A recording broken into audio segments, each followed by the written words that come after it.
time here on Photo Finish Live. Major race. And away they go here in the Pinnacle Championship. And it's King Roger from in between horses who shoots out to lead along with Maccabi Lefty. And it's Molly Quirk also up there with the top trio. Then it's FOMO again down at the rail.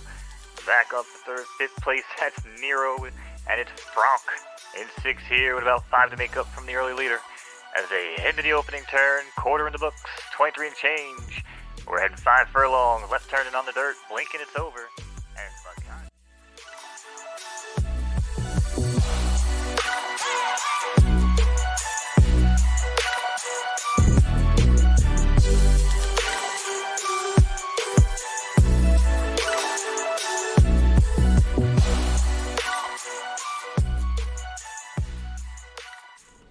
What's up, my fellow NFT collectors and horse racing fans? It's time for Friday night races with my homie Mo Knowz. What's up, Mo? How we doing tonight? Yo, what up, all? What up, chat? Beautiful week, beautiful week. Feeling good for once. And yeah, man, looking forward to some race calls. Yeah, we got a grade 1 race that's getting ready to start. We're going to get that one pulled up for you. That's why we started a little bit early today. Shout out to True Stoner, first one here. Shout out to Alejandro is here. We got Thiwa Butler in the house. Smart Buys in the house. What's up, everybody? If you're racing tonight, good luck. We got some good races going on. I wasn't able to get my horses into a lot of races. I'm in maybe 2 of them. I couldn't find the preferences I wanted. But we got a lot going on Photo Finish Live this week. We just got a big announcement that they're ending this beta and starting a new beta. And it's like a real money only beta. However, me and Mo were just talking about it. He was talking to the people over at Photo Finish Lab, and they're probably going to have some type of option for some free racing. And Mo, what was you telling me about how you could possibly graduate into the real money racing with free racing? Yeah, so every Thursday, third time, Ian and Fib and the guys, they'll do their stream for like an hour or two. And we were talking about it. So yeah, the plan is to go full money rate, real money racing for I believe 4 weeks, which will give us 4 seasons, no retirement, no breeding, all racing, real money. But I think for the long term goal, it sounded like they were really thinking about implementing some sort of like free to play system. Which yeah, if you ran well enough, maybe win like a tournament or something, that you'll now have a chance to like get an actual horse like on the actual real marketplace, and then be able to start breeding up from there. Kind of like, yeah, so graduating from free to play into the actual ecosystem, of Photo Finish Live. Wow, this is going to get wild, y'all. It's about to get crazy. Shout out to Dark Links in the chat. We got Dennis O'Connor here. What's up, everybody? It's time for our first race of the night. We got a grade 1 race to start it off. Good luck if you're in it. Here we go.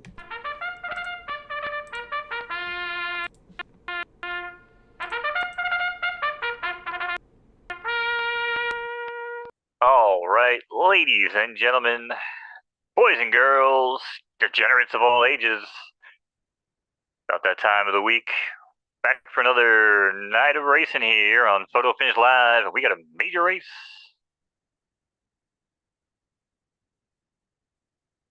Massive 4-horse field, and giddy up, they're off here in the Juvenile Series, race 12, and it's Mick Lotus who breaks well from the inside along with straight 17.5 per, and this Pineapple also broke well here on the outside with She's 17, trailing the rear of the pack here as we make our way into the clubhouse turn in this 11 furlong left turning affair on the fast turf, and it's Valley Happy runner Mick Lotus down at the rail, still holding strong here is straight 17.5, trots along in second.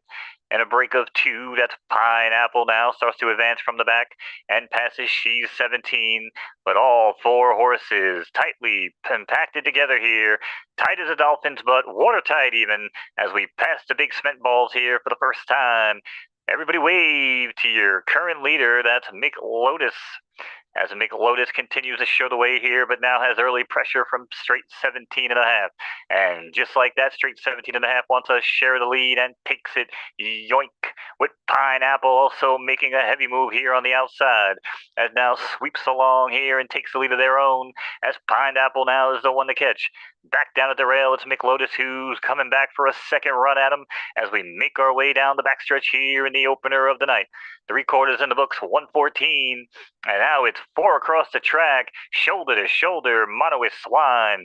Mick Lotus is back in front, and back in the middle again is straight 17.5, who backs off the leader, but only by half a length. And on the extreme outside, that's Pineapple once again. The apple of my eye is looking for room here, but now is being passed on the inside by She's 17. She's 17, if you know what I mean. Not going to make any weird jokes here on that one, but it's 1 mile, 138. And Mick Lotus now starts to kick clear here as we head off the turn and into the home stretch.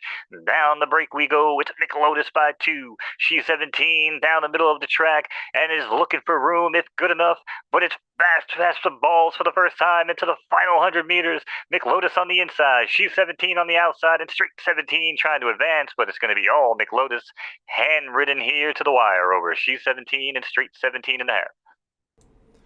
Shout out to the homie Valley Happy gets the win with Mick Lotus over She's 17. Shout out to Valley Happy. We got Genuine in the chat. What's up, Genuine? Valley Happy is another homie that hangs out in the chat. I think that's who is Fully. I think their name is Fully on YouTube. I'm trying to get people stable names with their YouTube names so that I know who is who. All right, guys, that was the first race of the night, the grade 1, and Valley Happy gets the win. Only 4 horses in that race. Let's see what we got on the schedule for tonight. As I was telling Mo before we got started, I wasn't able to get my horses into many races tonight. None of my horses' preferences were available, and it's time for a grade 3 money race. Are you ready, Mo? It's already started. Yep. Here we go. Valley Dash.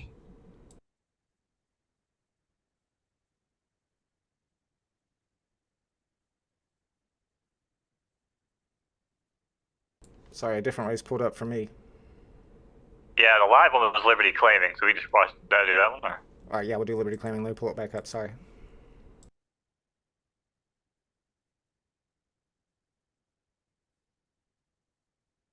All right, technical difficulties here, but we are pulling it up here.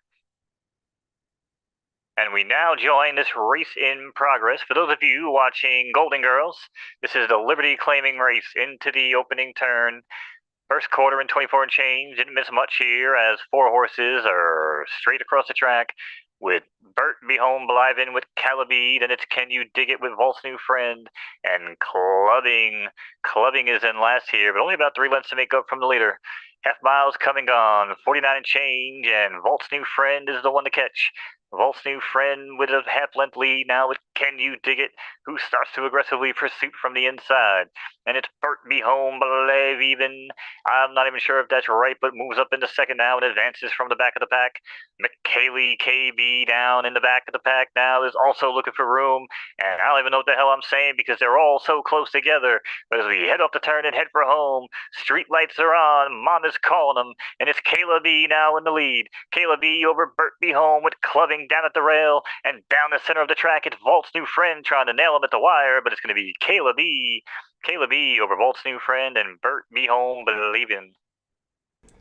Shout out to Kayla B. Kayla B gets the win there over Volt's New Friend. I like that new horse. I haven't seen that horse before. That was a JOC horse. Shout out to Volt's New Friend. I like that. I guess it's not going to pop up for us. And that other horse that you weren't sure about the name, he was named after the Hall of Fame pitcher Bert Blyleven, a great pitcher back in the day. He was a rookie in 1971. Yeah, made the Hall of Fame. Some people don't. Okay, Chat GPT, Mr. Volt, Chat. All right, well, listen, I had his autograph and everything. I actually sent a card, his rookie card, to his house for him to sign it for me. Then he sent it back, and then I sold it for a profit because that's what I do. Shout out to Dennis O'Connor, says thank you for being a friend. Golden Girls, that's right, for life. I'm a big Golden Girls fan, so I'm all about that. Thewa Butler wants to know how to join the race.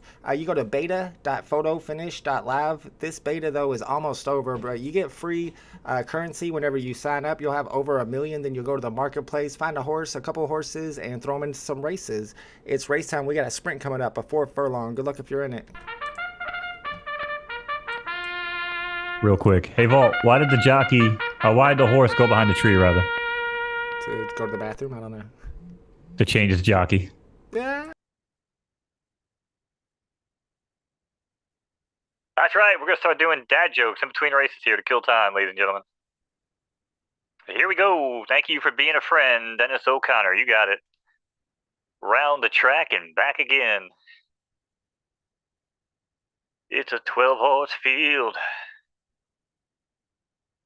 And they're off here in the Frontier Country Club Stakes. And it's double quilted. Feels good on the tush. Runs out to the lead along with Tough Crown. And it's Jackie Knowz showing good early speed for third with Island vibes on the inside, then dirty vibes in between horses. And on the extreme outside, it's Clear Affair, make that Durbin in space, who pushes up here to round out the leaderboard as they make their way around the first and only turn in this 4 furlong affair. Blinking it's over, and it's Jackie Knowz. Jackie knows best, but doesn't know how to hold the lead as Durbin in space now takes it over from the center of the track. And on the outside, it's Clean Affair with a final entry here, and Roman Queen also showing interest, but it's not going to be enough here as this one is long and over with Durbin in space over Double Quilted and Roman Queen. Congratulations to Wimbledon, and GV Turf Stable gets the win in the 4 furlong sprint with his horse. Give me a second. Durbin in space, and then Double Quilted. Yes, I agree. Soft on your tushy. All right, let's get set up for the next race. When beta ends, that's a good question, Mo. Do we have a date on when the last day of beta is? I don't think they made an official announcement. I hope it's not tomorrow night when the season changes, because that's going to be an awkward stream. Yeah, because somebody was asking, are we racing tomorrow night? So I thought maybe they knew something we didn't. We got the announcements right here. We can check them out. We got a couple minutes before the next race. Let me get my clock pulled up so we don't miss the start of the next race. And maybe we can look in here into the Discord and see if we can find out any information about when that beta ends. All right, the next one is the Frontier Country. Nope. The Honeybee Allowance starts in 1 minute and 30 seconds. Nope, my clock's not working. Nope, it's fine now. 1 minute and 30 seconds for the Honeybee Allowance. All right, we got the announcements. Trying to pull them up. We're a little laggy today. Seems to get laggy at nighttime for some reason around here. All right. So if you go into their Discord server, the link is in the description. You can get some up-to-date information. Oh, crap. Yeah, I'm lagging. All right, let's see. Yeah, like Mo said, I don't think we have an exact date yet. Also, if you don't like it, you can blame Go to the stables. Okay. Yeah, they don't give us a date. Do you have a guess, Mo, on the date? On the how long it'll be before we start the new beta? I don't know. I think maybe we'll get maybe like a full announcement beginning of the week, and then maybe midweek, maybe end of the week. I feel like we'll be in real money racing for next week's streams for sure. Oh wow, so that fast? Okay, nice. All right. Oh yeah. I mean, then again, listen, this game, if you want to call it a game, I mean, this is again leaps and bounds better than anything else out there in Web3 or the blockchain, and no one will convince me otherwise. There might be some other better ideas, maybe, I'll debate that. But when it comes to how much progress is done and like ready to release, this game is ready to go. I think the biggest thing to worry about is maybe some monetization issues, some localization issues as far as like you guys gambling with the geo stuff. True. But I mean, as far as the game goes, this thing is ready, man. So like the longer we kind of sit around here and just dig around with free money, the worse it's just going to be worse for the long-term longevity of the game. I can tell that's what they think too. All right, guys, good luck if you're in this race. It's go time. Yep, here we go. It's unfortunate, but every now and then you gotta rip off the Band-Aid, start from scratch. 8 in the gate. Let's roll them. Giddy up here in the Honeybee Allowance. And it's Tony Soprano. Tony Soprano looks good here early on, along with Anastasia 5. And it's Butter on a Pop-Tart. Sounds delicious, along with Extended Family. Then it's Pinocchio's Pickle, who runs along in 5th in the Green Silks. And crowd favorite, Christopher. Maybe the announcer favorite, who knows? But it's Christopher, rounds out your top 6 here out of the Alejandro stable. Opening quarters, coming gone, 24 and change, modest pace. But Tony Soprano looking good here early on and holding the lead now by 2 over Butter on a Pop-Tart, who sits comfortably down at the rail. And on the outside, it's Extended Family, who starts to advance here. And Anastasia 5 also looking for room. And it's Pinocchio's Pickle, not much there, still in 5th with a new leader here, or a new 6th place runner, rather. Rounding out the leaderboard, Parmesan Cheese.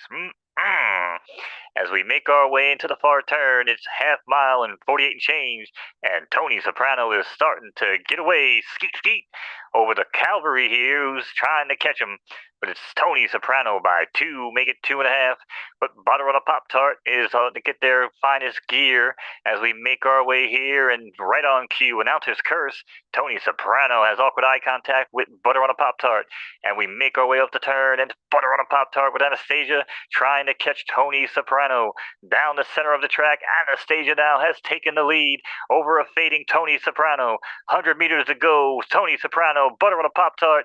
Who's it going to be? It's going to be Anastasia 5, RDS 1. Please don't forget to name your horses. Shout out to Light Part Thunder gets the win there with Anastasia 5. Congratulations on a nice run. And butter on a Pop Tart does not sound good, Mo. What are you talking about? You say that sounds like it tastes good? That sounds delicious. You putting butter on your Pop Tart? Let me tell you something. All right, you eat peanut butter and jelly, right? Oh, yeah. I'm a big peanut butter and jelly guy. Have you ever had butter and jelly?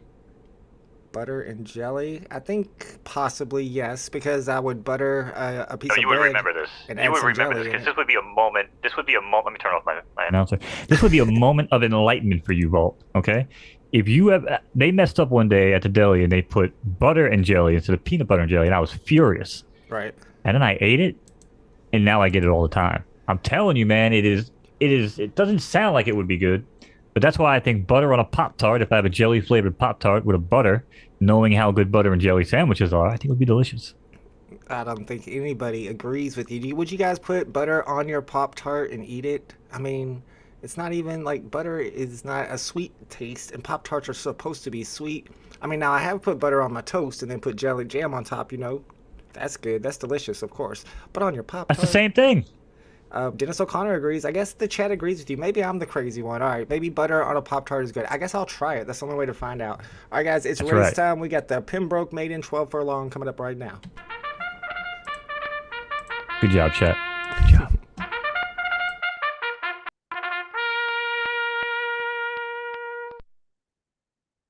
All right, if I wasn't hungry enough. Now I want a Pop-Tart. But we're moving along here into the night of racing. It's the Pembroke Maiden 5-horse field in the gate. And giddy up, they're rolling. It's Chrysler's McLaren from the inside position, breaks well along with Galaucius, and it's Desert Heat on the inside, and I Love Volton Mo. Aw, we love you too. And it's White Orchestra who takes up the back of the pack here. Only 5-horse field, but they're tightly compacted. And you know where that joke normally goes, but I've been told that we could get canceled for stuff like that on the internet, so we're just going to call races here. Opening quarter and 25 and change as they get ready to head around the clubhouse turn here once again, as Chrysler McLaren is the one to catch, with Galaucius now breathing down his neck. And down on the rail with a ground-saving trip, that's still Desert Heat in the blue silks. Another break of 4 is the final pair of White Orchestra and I Love Volton Mo. I Love Volton Mo has got some work to do, but we like saying that name, so we're going to use it. Half miles in the books, 50 and change, but it's Chrysler's McLaren as we pass the spent balls here for the first time. And wave to your current leader, that's Chrysler's McLaren. Chrysler's McLaren at 3.95 to 1 now has challenger by Galaucius, as Galaucius now takes a share of the lead, and Chrysler McLaren is back on the rail. And it's Desert Heat in for third with White Orchestra starting to advance, but is not looking good here, as I Love Volton Mo is now passing them and takes fifth, make it fourth.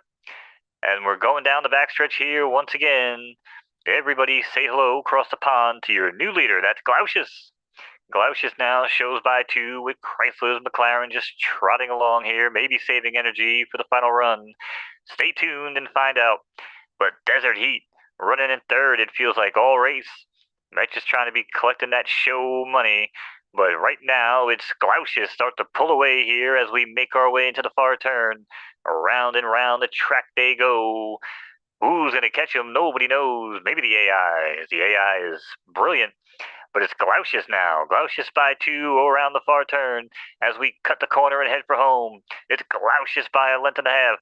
Chrysler's McLaren now digging in on the outside. From the back of the pack, it's Desert Heat and I Love Volton Mo. But we're running out of room, running out of real estate. It's 100 meters, and it's Galaucius is going to hand ride this one home over Chrysler's McLaren and Desert Heat. Shout out to Alejandro. That's a chat winner with Galaucius. Galaucius gets Alejandro with the win.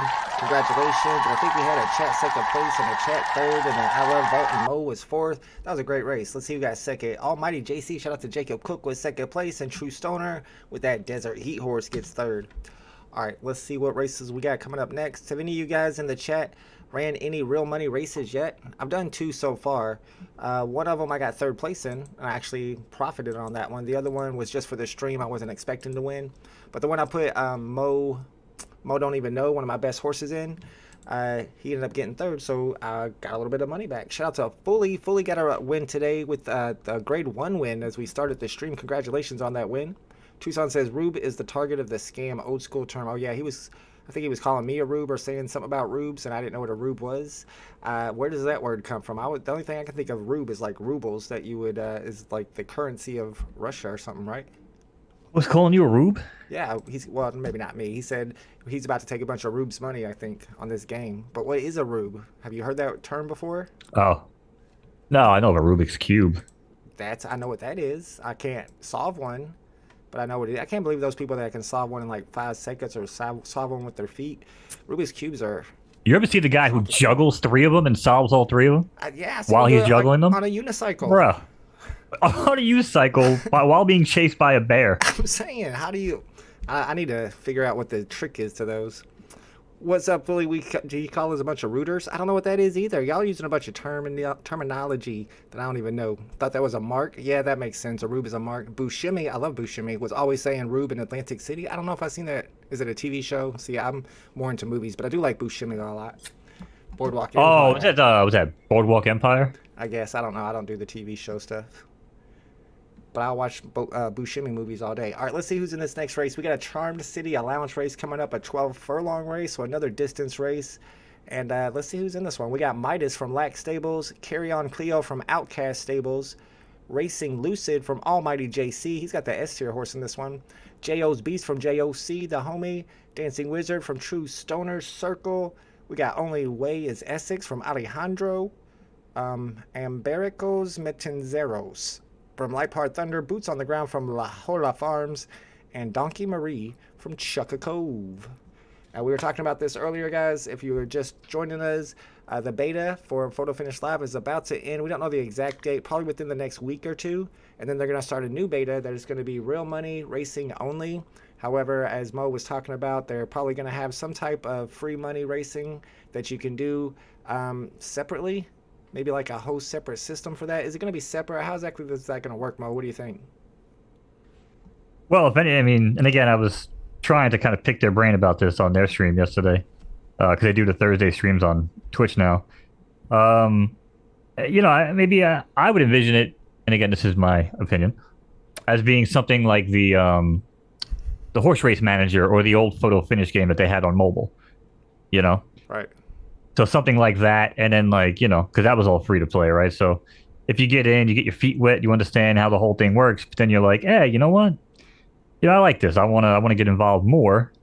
Then you can, buy a real horse off the marketplace, or like I said, they were even floating around. It was Ian floating around the idea of some sort of tournament or prizes that you can win in the free to play, which would then, bring you into the real money economy. Again, maybe it's like a mid-level horse or something like that.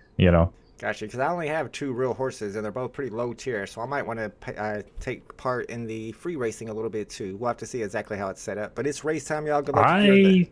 What's up? I think you underestimate the power of A minuses and A horses because you weren't really running handicaps, but You might be right. I think the most profitable horses in the game were A's and A minuses.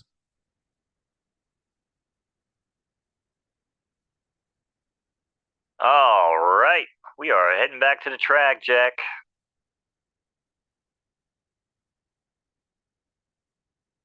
Nine-horse field. And they're rolling here, and it's Dancing Wizard who runs out to the lead along with Racing Lucid. And it's Jo's Beast along with Amberocus Mantazaros, and it's Carry On Cleo. Is your lover a toad?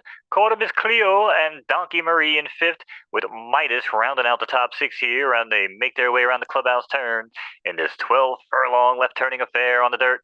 Track is fast and smoke is good. Opening quarter, 25 change. No rush here as the cavalry continues around the opening turn. And it's Anabesos Mentazaros showing the way here over a Racing Lucid. Racing Lucid carrying extra 2 pounds. But like every smart man tells his wife, you still look good in them jeans, sweetheart. And Carry On Cleo now starts to advance from the back as well, and now pokes a nose in front for the lead. As we pass the wire here for the first time, it's now Carry On Cleo. And Carry On Cleo now starts to push clear by 2.5 lengths as Abernicos Mentazaros starts to fade here into the back of the pack. And right on cue, it's Racing Lucid, who starts to pull up along the outside and wants to take their share to lead, and does so, with Racing Lucid now showing the way over Ambernicos Mentazaros. And Midas might have taken a bag step there, pulled a hammy, but he is fading quickly. And the pack is back, Jack, on the backstretch. 3/4 has come and gone, as Racing Lucid now is still the one to catch here as the top pair continue to stroll on. Ambericos Mentazaros and Racing Lucid are the top two, but Racing Lucid here now looks to be fading, might have run out of stamina here, as Dancing Wizard starts to pull up to challenge here for second. And it's Donkey Marie with room, as J.O.'s Beast is advancing here as well from the back. And Carry On Cleo, not to be outdone, starts to make one more surge around the clubhouse turn. Actually, I believe it's the far turn. What the hell am I saying? But it's Abernicos Mentazaros, the one to catch. And oh, what was that? Perfect turn here by Racing Lucid into the home stretch. Holy crap, he's got firecrackers coming out of his ass. And it's Racing Lucid by 3 now. Make it 4, make it 5. He leads by a zip code. You might as well flip this guy around, because he could hand ride him home. And it's Racing Lucid over Carry On Cleo and Dancing Wizard. Shout out to Jacob Cook, Almighty JC. That's a chat winner. Let's go. Congratulations. That was a great looking horse, a great looking race.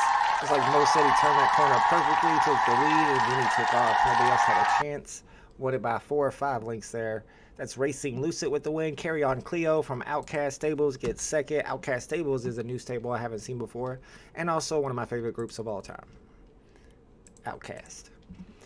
There's Jacob Cook. Congratulations, Jacob. Great run. All right, next race is the Pork Roll Allowance. I always like the way that one is named. Makes me a little hungry, but it's the Pork Roll Allowance. It's a 12-furlong race, so I think during this race I might hop up and go refill the old coffee while Mo gives it a call. It's 12 furlongs. It's going to take a while. Dennis O'Connor says, great calls again tonight. Absolutely. Fully says, would have to be free players can form the competition in free play. Yeah, because me and Fully were talking about this. We're wondering if real horses are going to be able to race in those free races so that you can tune up your horses. Nope. Mo says no. Nope. They said those economies will never overlap. There will be zero overlap in that. Again, this is going to be something for people who just want to kind of get involved, maybe understand the UI and how it all works. You know what I'm saying? As the second you want to get involved with, real NFT horses or marketplace horses, they will never overlap. It's going to be one or the other. And like I said, that's the way it has to be. I mean, I know, and it sucks to say it. I'm sure a lot of people are going to probably be like, well, I don't have money to play. But it's why I've been very realistic with you guys every week, chat. You know what I'm saying? Like, pay attention to who you breed with, because you're not going to have these monsters when the game goes live. It's just how it's going to be. And, I've tried to precondition you guys that for the past couple months. I hope I did a good enough job. But yeah, there is going to be a reality check coming. I mean, I own 8 horses. Vault owns 2. I don't even know if anybody else in chat even own real horses. This is a good question. I know Philly Shell. I know. Well, we got a couple of the OGs in here. Philly Shell's in here. Shout out to Philly Shell. I'm sure Philly Shell owns a couple of horses. James says, this is sweet. I can't believe there's horse racing on YouTube. It's NFT horse racing, and it's on the Solana blockchain. And it's about to be for real money. There's actually already some real money races. We were talking about that before. Mo, my question is are there enough players that are running in these real money races already that whenever we go full real money, that these races are going to fill up? So it's my opinion that if we ran live today with the amount of horses and the amount of players that have been involved, yes, we would have enough. And if you take into account all the people that are on the sideline that own Generation Zero horses because it was monopoly money, and throw them back into the mix and get those people back running, I think there will be way more than enough racing. Now, are we going to be sitting here calling races every 35 seconds? Probably not. In real horse racing, and we said that again, right? Right now it's 1 week seasons. It's going to be 4 week seasons. So you're going to have 4 times the amount of time in between races. So again, we're going to start to move into more of like we might just be calling one track on a Friday night, or we might just be calling one track on a Saturday night. It's not going to be this bing, bing, bing, bing, bing, back to back to back. It's not going to be that, which could give us more room for things like post race analysis, getting more people on in between races, stuff like that. Well, unless we But call I some of the, think we can call the free races too, though. let's just throw the free racing out. Maybe I shouldn't have even ever said that. That is something that was mentioned. I think the people that want to play free play are probably going to go back to playing Horse Race Manager or the old photo finish. You know, I need to condition myself and to be mentally ready for full real money only. Because when I got into this project, I understood that I am tired of free racing with Zed Run. That project doesn't work. That mechanic doesn't work. And I feel like in a real horse racing ecosystem, mirroring real horse racing, if it gets into the right people, in front of the right people, this is going to go ballistic. So, but I think we need to rip the band-aid off and realize that this is not a free money project. This is not for people that want to play for fun. If that's the case, I mean, again, there are other projects. All right, let's get this race started. We got the pork roll allowance. Alejandro, I'm going to answer your question when we get back and show you exactly how to buy a horse on Magic Eden. Oh, that's the wrong button. No, apologies. Oh. I'm predicting the chat winner this race. Good luck, y'all.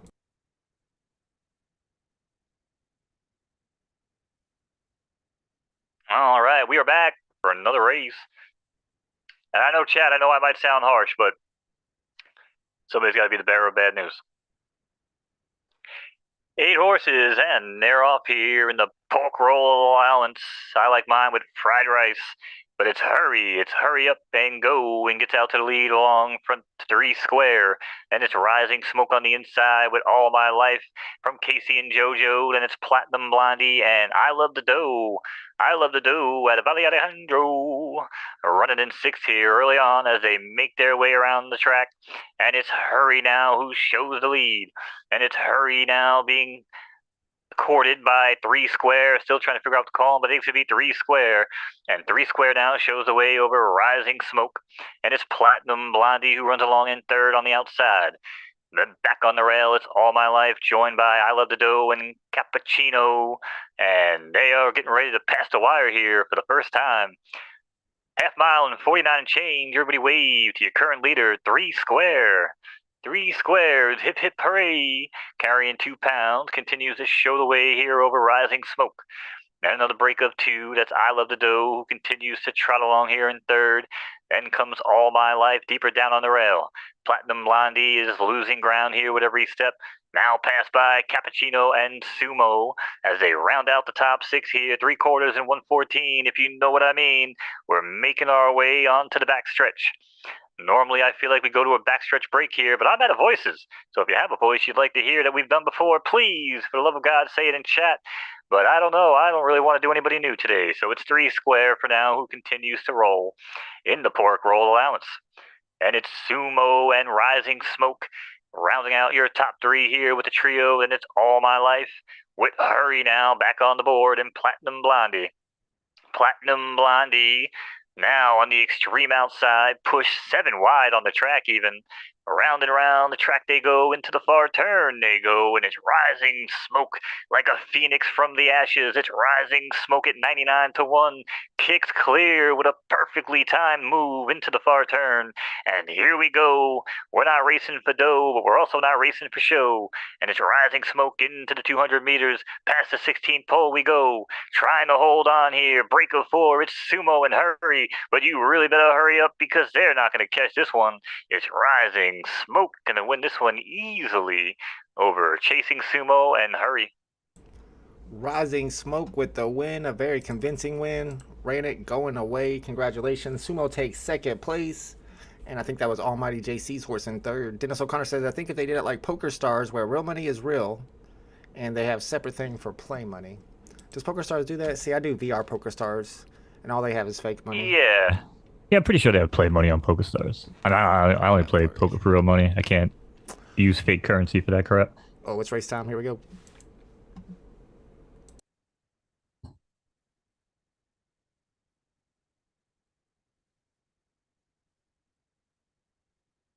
Alrighty. line them up here for the Needlegrass allowance. Here on Photo Finish Live. Speaking of which, I would like to hear some vault impressions after this race. 4-horse field, here we go. And giddy up, they're racing. It's Marengo. Marengo Pie runs out to the lead early on here with Gouda. If you ever had Gouda on top of Marengo Pie, please tell us in the chat how that worked out for you. But it's Tilly running along in third and Toothbrush, which you're going to need after Gouda on Marengo Pie.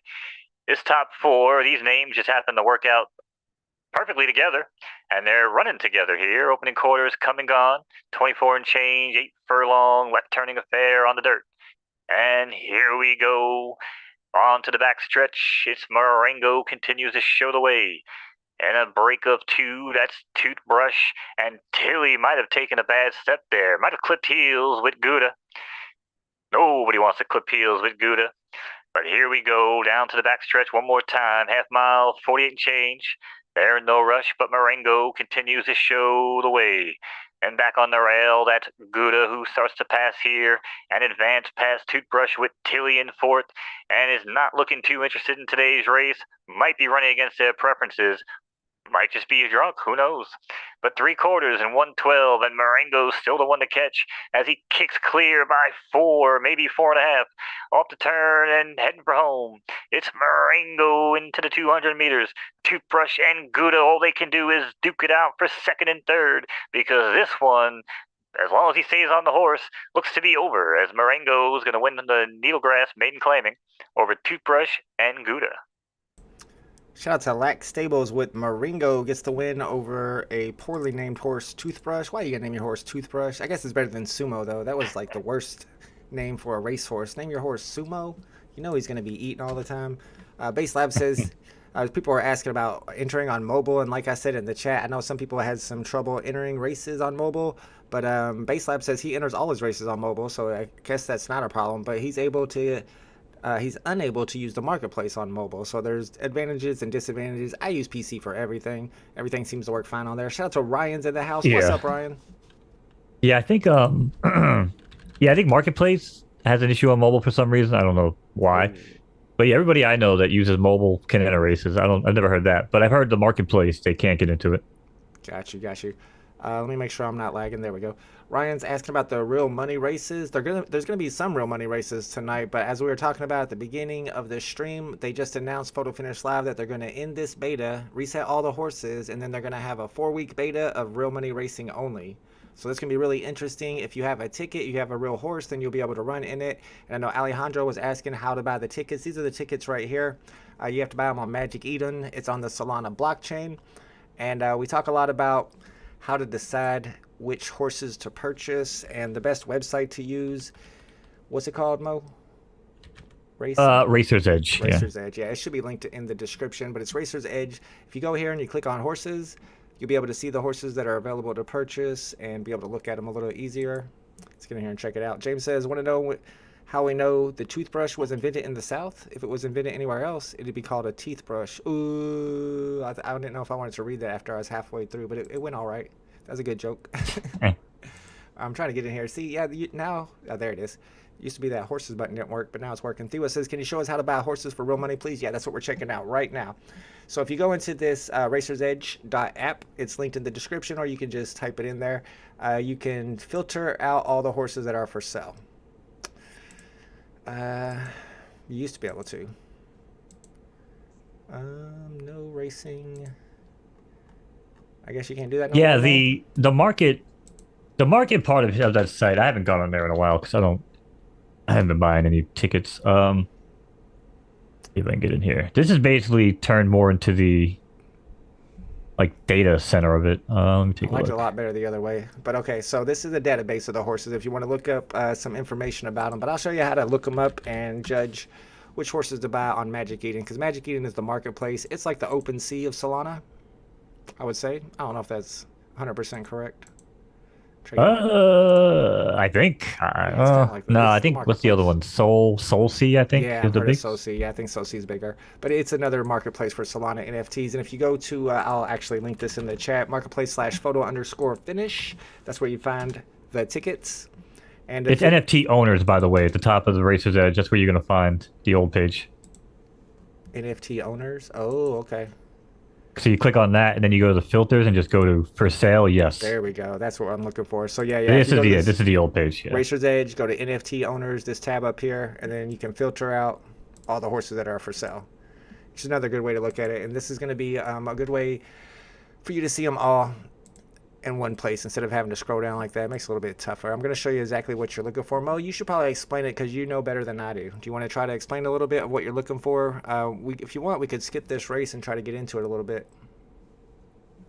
Yeah. I mean, well, what should people be looking for, or what am I looking for? Because I typically. Not you. What they're looking for if they want to buy a horse. I mean, we're going to be talking about, the fact that you want to get a filly over a colt so that you can build up your stable with it. But we're also looking at price here.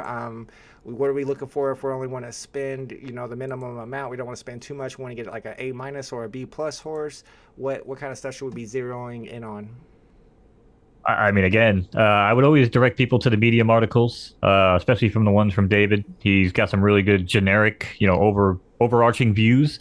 Again, I will tell you from my perspective, you're going to be looking for, again, are you running a sprinter? Do you want to run? You want to run distance, right? Because if you just jump in here and you're like, all right, well, this horse has, is great across the board, but maybe he's good at nothing. Maybe he just runs in the middle and he's not making any money.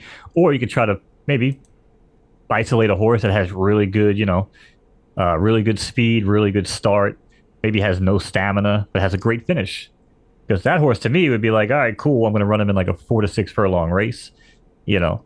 But if I'm going to be, running marathons, 10 furlong, 12 furlong races, probably going to focus more on stamina, right? But again, that all boils down to what kind of style of races people want to run. Not everybody wants to run sprints all the time. Not everybody wants to run, distance races all the time either, or routes. So Sure. So here's your stats right up here. You can see that start has the flag right here. Start is important for sprinting horses, horses that are going to sprint. And I feel like speed is also important for sprinting, whereas stamina and finish are more important for distance horses. So if you do want to focus on one of those things, there you go. You also have heart and temper. And these numbers are the number of boosts. And how exactly do those work? Where it's showing me a 3 on finish, for example, and a 1 on start? so again, this is a guesstimation. I don't have concrete evidence on this, but I do my own data tracking, my own spreadsheets. And from what I have understood, let's say you have an A horse with a 0 stat, all right? Because it goes 0 to 3. So what it seems to me is like if it has like a 0, it's going to come back with like an A minus start. So if the start's a 0, it's going to start off as an A minus, one step under the actual grade of the horse, right? Gotcha. And then a one and a 2 would be kind of like in the middle there. You're more than likely going to have an A. It might be an A plus, but then when you have like a 3 in a stat, it seems like the base stat for an A horse would now be an A plus, one step up.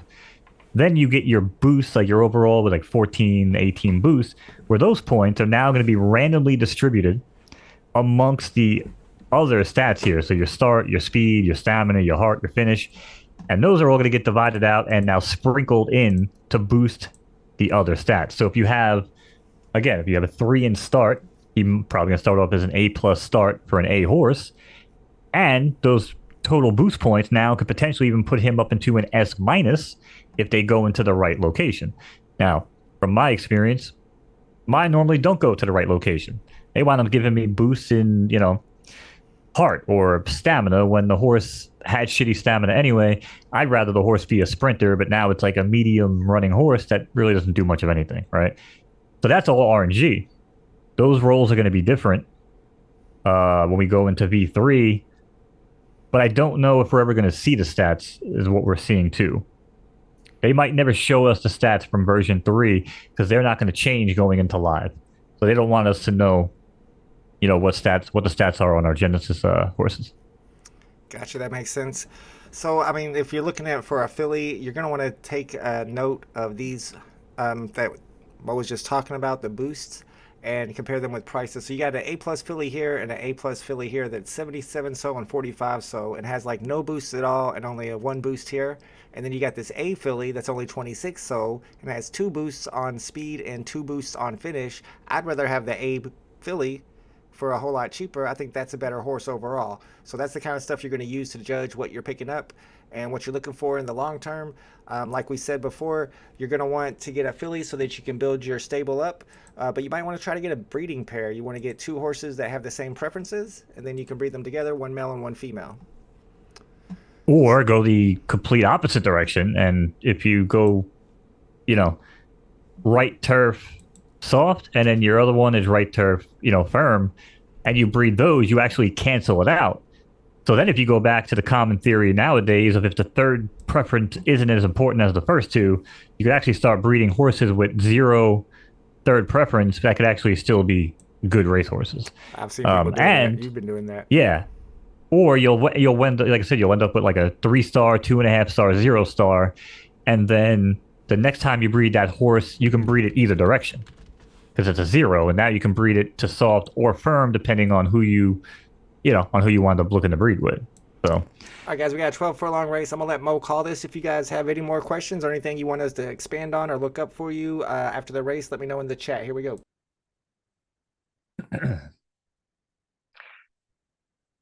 All right. For those of you watching cricket, we now tune in to the Stat Maiden here live in progress. And out to the lead here, it's Spaced down at the rail in the red silks. Takes the lead here with Almighty JC breathing down his throat. Never mind, that's not even the names of the horses. That's Spectacular and Determinate. But Determinate is the one here to catch as he shows a half length over Spectacular down at the rail. And it's Prodigy and Gypsy's Foal 2. Not to be confused with Gypsy's Foal 1. That horse was a bum. But this one looks like they want to run here as we're just trying to find things to talk about in a small field of 12 furlong racing here on Friday night. Half miles come and gone. It's 51 and change. And up front, stories are changing. Past the cement balls we go with Gypsy's Foal now, who wants to lead. And past the wire, everybody wave to your current leader.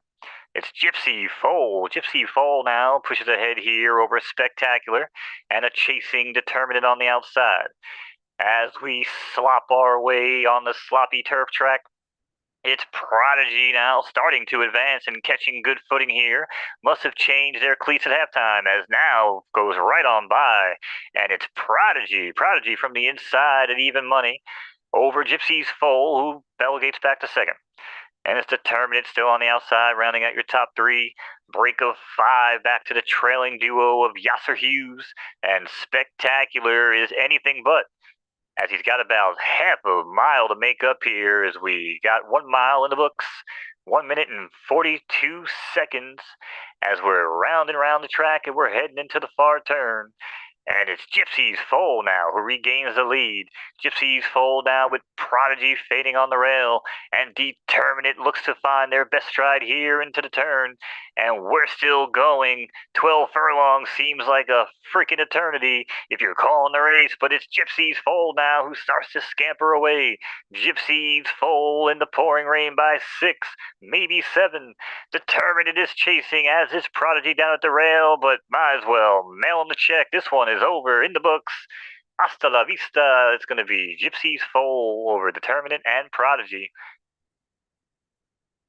Shout out to Gypsy's Foal 2 gets the win. I think we were a little bit behind. They're still running out there. He's almost to the finish line. There you go. Shout out to JOC gets the win. I don't know if JOC is here. He's a homie though for sure. I'm gonna give him a chat winner for that one. Shout out to JOC gets the win. Gypsy's Foal 2, not Gypsy's Foal 1. Apparently Gypsy's Foal 1 was a one here.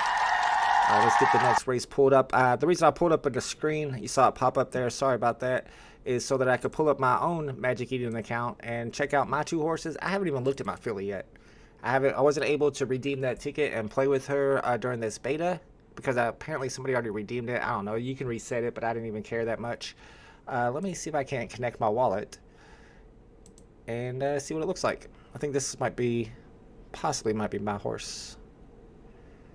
I don't know if I've ever done this before. Yeah, I think I just got to sign real quick. Yeah, I approve. Let's get in here. Hopefully I'm not showing off any information like my seed phrase. All right, I'm signed in. Nah. That would not be good. All right, here are my items. Let's see. All right, so I got 2 tickets. These are my 2 horses. An A minus Generation 0 filly and an A minus Generation 0 colt, apparently. It doesn't say it on there. I don't want to set it as my avatar. I want to see the details so we can see our bonuses, see what kind of bonuses I'm getting. Because all these horses will be reset. So my horse has 3 on stamina, which is awesome, and 3 on heart. So it might be a distance horse. 1 on start, 1 on speed, 1 on finish, 1 on temper. Probably not great. It looks like it's going to prefer right, turf, and firm. So that's how you can tell what your horse's preferences are. And like we were talking about, you want to get the horses with the most bonuses there. And things like start and finish and speed's an important one. Stamina is important. So this one, this is, I don't know if this is my colt or my filly. It doesn't say the sex, does it? Oh, yeah, this is my filly. 3 on start, 3 on finish, so I like that a lot. And 3 on heart, 2 on speed, so this one's looking really good. Left dirt, though, it has different preferences than my other horse. Now pull this up in Racer's Edge and check your boosts and everything, right? How many matches are on the horse? Is it 1 match? How do you tell? Well, it's on the Magic Eden screen too. In one of those squares, it'll say matches. Okay, let me see if I can't find matches. I'm looking. 2 matches. 2 matches on this one. Okay, good. 2 matches is good. So what you can do is you could just, in your URL, you'll see like the ticket ID at the end of the URL. Sure. If you just take that, copy that, and then paste it into the Racer's Edge. Let's try that. Like pull up a horse on Racer's Edge and then just replace the ID at the top URL on Racer's Edge with the one from Magic Eden. And you can pull up your horse on Racer's Edge. And there's other ways to do it too. But. All right, I'm trying. Whoops. Pull up another horse. Let's pull up another horse this way. Hopefully. Pull up any horse. Just pull up any horse. There we go. Yeah. And then replace this with that. Let's see what happens. Swamp Thing, that's my horse. Oh, there you go. So now, now you can see, like I bookmark my wallet on Racer's Edge, just where I can always pull up my horses. But yeah. So now you'll be able to see everything here with your data. I want to go back and get the other horse because that's the horse. Swamp Thing's the one that I actually ran a little bit. The new horse, Philly, I haven't ran that one at all, so I was kind of wondering what would pull up if I pulled her up here. But I guess it probably would just say 0 on races and 0, 0, 0 on record. But at least I would see this information right here. That's the important stuff, right? A- on start, A- on speed, A- on finish, A on stamina. No, you actually want the other page here on Racer's Edge. You want the one that you're looking at when we're looking at, the amount of boosts and all that stuff. Now, you don't want this page.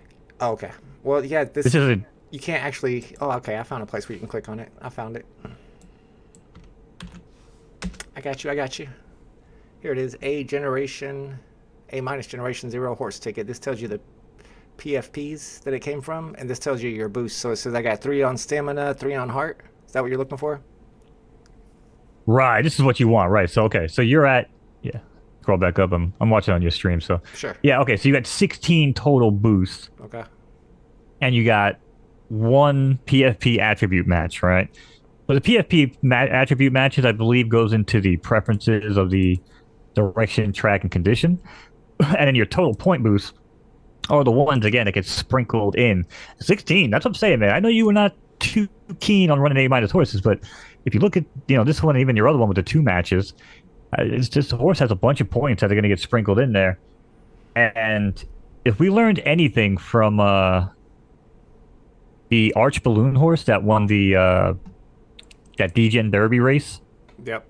The one that was restricted only to the A+ and lower. Mm-hmm. That horse had 0 speed, I believe, or 1 speed. And that horse had finish. That horse had heart. And I don't even think temper was that high, but I'm pretty sure it was a finish and a heart horse.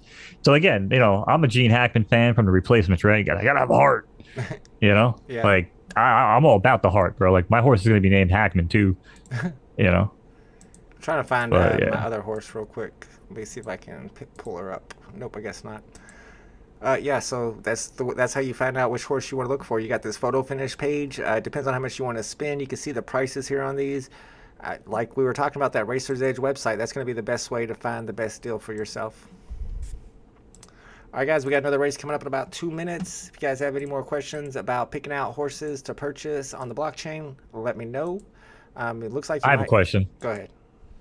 It's an overarching digital degenerate question. Maybe you can help me out. Maybe chat can help me out. Um, I understand now why people hate Ethereum, like when it comes to gaming and NFTs and stuff. Bruh, can somebody explain to me why I was trying to sell something, right? One of my old things that I had was like $200, right? Mhm. And I go to accept an offer, and not only do I have to pay the freaking gas fee as if I'm listing it, then they're gonna charge me another $20 to transfer the damn NFT after accepting an offer, bro. I was like, are you shitting me? So my question is that normal? And second of all, is there any way by me accepting an offer, can my wallet get drained on OpenSea? I know if you sign bad contracts and like go to weird websites and link your shit, I know it can happen. But if someone makes an offer legit through OpenSea, can you still get drained? Because I'm so nervous about that stuff, man. That's a good question. I'm not sure if I got one of my wallets right now that has some kind of script on it where it drains anytime I put any crypto in it at all. So I can't move any of my NFTs out of it. They're just stuck there. Shout out to the biggest bros in the chat. Let's go. We got another race coming up in less than a minute. If anybody knows about that, I probably don't think you would be able to get a wallet drainer through sending an offer because I feel like that's through OpenSea. But these days, That's what who I'm knows? saying. Who Yeah. knows? It's so crazy out there. I mean, you can see people with their own CryptoPunks and Bored Apes who keep all their stuff on physical ledgers who still get hacked. There was one guy who was telling the story on Twitter where, I don't know, somebody found out his address and then they broke into his house in the middle of the night and got his ledger that way and stole all his NFTs. So Jesus. even if you know put it on a ledger, you're not safe. So I don't know. It's kind of scary. I don't mess with OpenSea personally. All right, guys, it's I mean, race that's time. on them though for, Yeah, doxing themselves. true. That's why I'm a skeleton.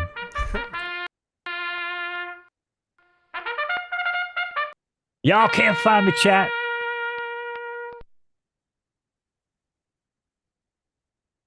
Alrighty, here we go. Yeah, Ronnie Lido knows what I'm talking about, man. Shit. That's why I like Solana. Everything's pretty much free. Because the TPS is insane. And we're going to race. Away they go here in the Great Plains Club Stakes, and it's TNT Sylvie along with Ross River, and it's Heebie Jeebie King, followed by Wonder If You Care, then comes White Softy, and Blinkers rounds out your top six here on the leaderboard as they make their way into the opening turn in this 7 furlong right turning affair on the sloppy turf. And it's the tail end stable runner in the red silks. That's going to be TNT's Sylvie, now passed on the outside by Wonder If You Care and Blinkers. As these two start to trot off into the sunset, it's another 2 lengths back to Ross River down at the rail with a ground-saving trip. And Heebie Jeebie King, the opening leader. It's now back and forth with White Softy in 5th and TNT Sylvie. Not much interest today as we make our way into the final turn. Half mile and 48 change, and it's Ross River now who takes the lead on the inside, but Heebie Jeebie King has something to say and yoinks the lead. And speaking of yoinks, it's White Softy. White Softy. For some reason, I want ice cream now, but it's White Softy by 2 as we make our way for home into the final 200 meters. It's White Softy by 2. Heebie Jeebie in the middle of the track. Down the rail, it's Ross River coming like a freaking champion, but he's not going to catch him today. It's going to be White Softy over Heebie Jeebie King and Ross River. Winner there is White Softy. Shout out to Stinky Feet. Stinky Feet gets a chat win. Let me bring my chat win back. Congratulations to Stinky Feet, aka Jeff, gets his first win on the stream. He said it was bad luck racing during the stream. He never gets wins on the streams. The bad luck streak is over. Let's go. Congratulations. All right, let's get the next race pulled up. Starts in 1 minute and 19 seconds. We got another 12 furlong race, another distance race. I'm in a race tonight with my horse Shaq. It looks like it's going to be later on. It's in 34 minutes, and that's my horse that is an A-plus horse and probably one of my most winningest horses because I only run it in handicaps. And like Mo was talking about, those A-plus horses are some of the biggest earners in the game because they're running handicap races. They don't have to carry all that extra weight. No, I don't think it's the A+. I think it's the A minuses, and the A's are the highest ROI. Right, I don't know about that. We'll see. We'll have No, to I'm look pretty sure they do. I'm pretty sure there's concrete data on that. Oh, my bad. No, They carry, I'm saying, they carry less weight. You know what I'm saying? Like I said, if you look at that whole system, man, with how it works, it makes sense. It's not the meta, but I'm saying that learning how to get those handicap races and getting the right horses for those handicap races, the A pluses, the A's, and the A minuses with full stars, on their preferences. That's how I'm getting my wins, just as long as you're running them in the right preferences. For example, to this race coming up is going to be very sloppy. So all these horses here with firm probably don't have a chance in this one. One of these soft horses are going to win it. Good luck if you're in the rainy day allowance. Here we go. Man, I was hoping we get a break in the action so we could talk Lambos for a minute. But That's right, ladies and gentlemen. You heard it here first. We're all going to be Lambo owners as of Sunday morning. Sunday. But for now, we're still racing horses. 10-horse field in the gate. Shocker, it's raining here at the rainy day allowance, and giddy up, they're off. And it's Oathkeeping. Oathkeeping foal the second runs out along with Dark Vapor. Then comes Al-Qaeda Jada. And in fourth, that's Chicky 2 between horses with Sericulture and Oathkeeper's Slam. Oathkeeper's Slam rounds out the top six here with about 7 lengths from the leader. Into the clubhouse turn they go now. 12 furlong right turning affair on the sloppy dirt. I know how you horses like 'em sloppy, but it's Oathkeeping foal is loving it so far. Eating up the slop here, coming off the turn with the lead as Mama RDS is tailing up for second here as he breaks wind from the center of the pack. And down at the rail, it's Oathkeeper's Slam, followed by Monkey Poxy. And comes Darth Vapor, who runs along in fifth. And Al-Qaeda Jada, no make it Chicky 2, is back on the board. As we pass the wire here for the first time, half mile and 50 and change. Everybody wave to your current leader, Oathkeeping foal the second. And we've had our way back now. That's Mama RDS, who is joined on the inside by Monkey Poxy as these two continue to chase Oathkeeping foal the second. And it's Sericulture in fourth with Chicky the second. Now trying to find room here, but it's pinned deep on the rail. And Oathkeeper's Slam, not much room for them either. As, looks like Oathkeeping foal almost flew over the rail, but good move by the jockey there to hold him on. Hold me close, hold me tight, hold me tiny dancer, as this one is saved, but might have pulled a hammy as Oathkeeping foal now looks to slow down the pace. There goes Monkey Poxy now for the lead, along with Sericulture on the extreme outside. Splitting them like a Vanderjagt field goal, it's Chicky 2. Chicky 2 might have been bothered there by Monkey Poxy, as Monkey Poxy now falls back into the lead.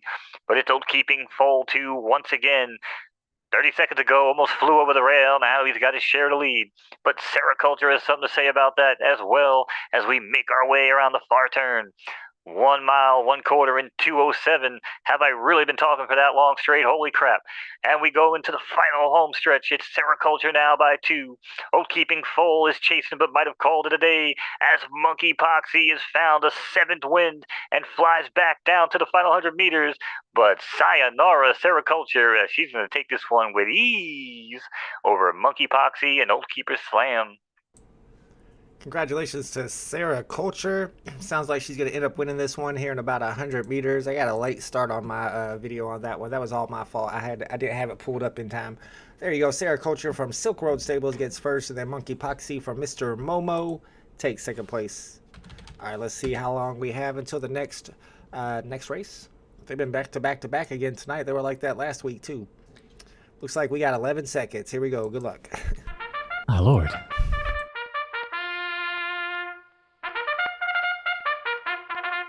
I feel like I packed this bowl freaking an hour ago. So, I mean, the oregano. Chat. Actually, what about kids legal in New York? Gotta hide nothing from you, chat.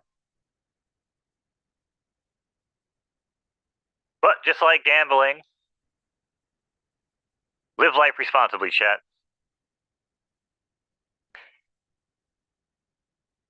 All right, 8 in the gate.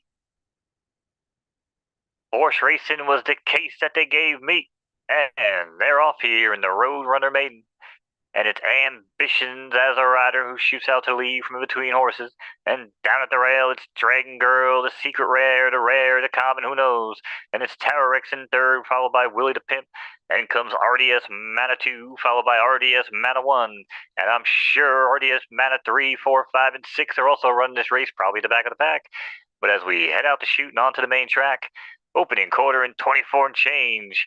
And it's Dragon Girl. Dragon Girl is trying to hold that lead, but not so fast as Ambitions as a rider. Yoinks it just like that. And it's now Ambitions as a rider with their race to lose, as Muddy Dunk on the outside took a quick shot, but falls off quickly, and Dragon Girl is once again moving up the challenge. And it's a break of three as these three continue to run along. Then it's Tararex followed by Willie the Pimp and RDS Mana No Make It Dutch Master. Pass it to the left, puff puff, but here we go. Into the home stretch, off the turn. It's Dragon Girl. Smoke 'em if you got 'em. It's Dragon Girl by two. On the outside, it's Muddy Dunk. And Muddy Dunk now has the lead. And Muddy Dunk is trying to hold on here, but down the center of the track, it's Willie the Pimp trying to use his best hand. But Willie the Pimp will be denied as Muddy Dunk. Muddy Dunk is going to take this one over Dragon Girl and Willie the Pimp. Shout out to Don Star Racing, gets the win with the favorite there, Muddy Dunk, and a great run by I don't Genuine know what the hell I'm saying at the Fantasy time. Farms. It sound like a good call to me. Genuine Fantasy Farms, Dragon Girl, that's another horse name I like a lot. I like that Ambitions as a rider, that's a good name, and of course everybody likes good old Willie the Pimp. Nice run by Genuine Fantasy Farms there for second. All right, let's see. We got about 29 seconds before the next race. The hell? We got about 25 seconds. You better puff, puff, and get ready. It's a 4 furlong race, though. It's a grade 2. This is a real money race, I do believe. And it starts in 16 seconds. I don't think I have time to go through and tell you guys which horses are on the docket. But if you're in this one, good luck, because this is a real money race. Here we go.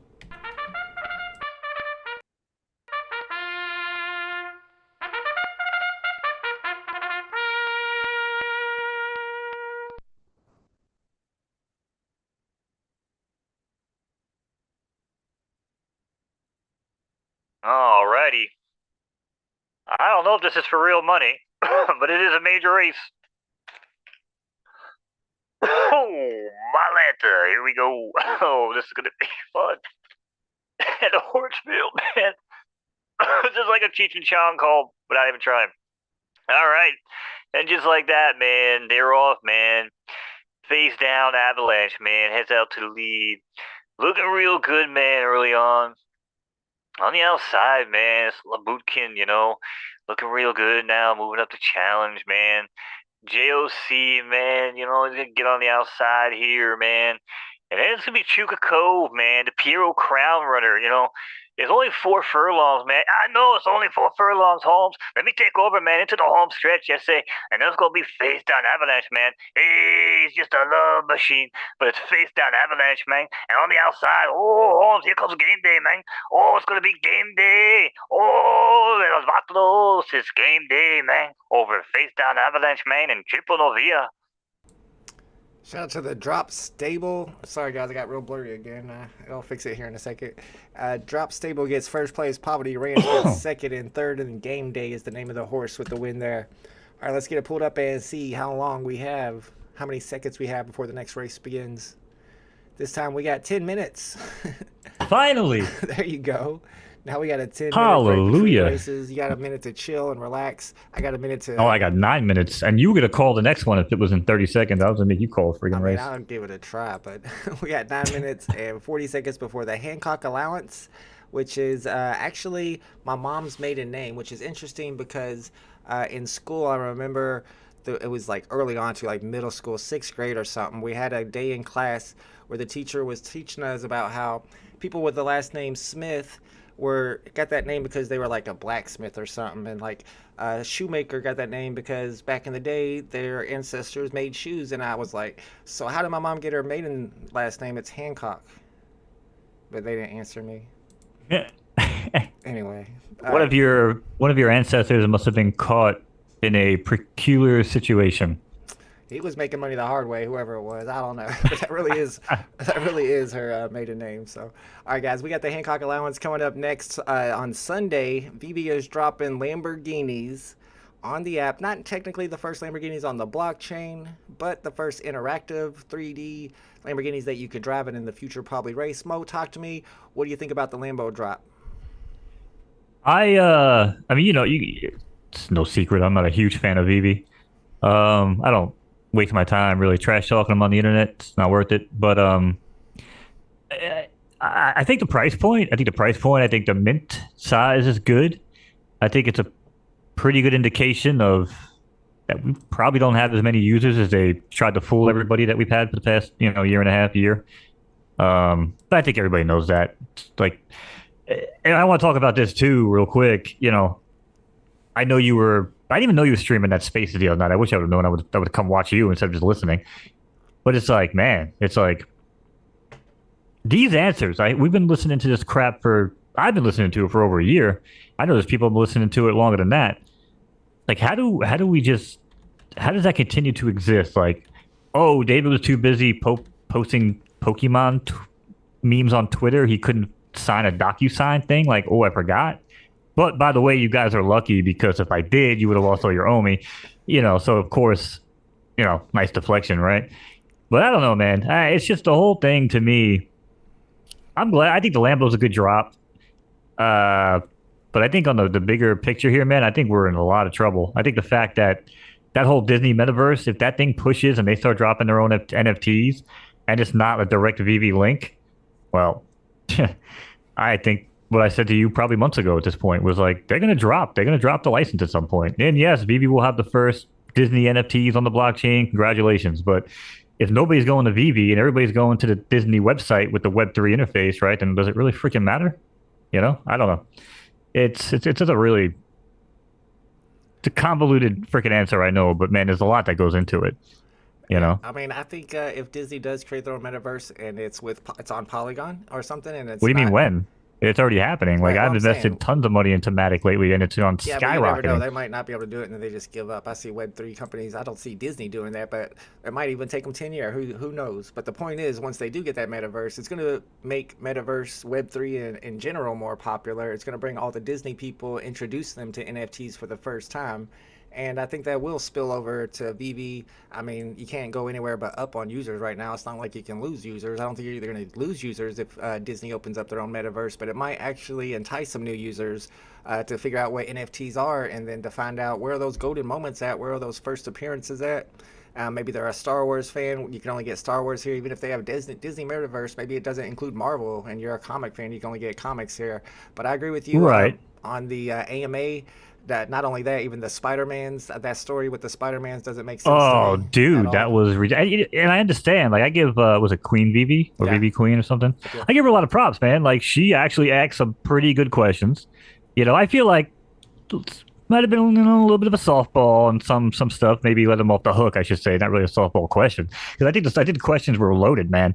I think she was trying to get those answers, and yeah, that Spider-Man answer, dude. I'm like, come on now, man. Like it just blows my mind that it happens and it's like it's out in the open, it's on the blockchain, you can't hide, you know, the Obi-Wan coming out of the same wallets and like ugh, I don't yeah. even I know, can't man. see 17,000 of the Spider-Mans getting purchased by bots after the drop didn't sell out. So I mean, I know the argument for it from a couple of the people that were arguing with me about it.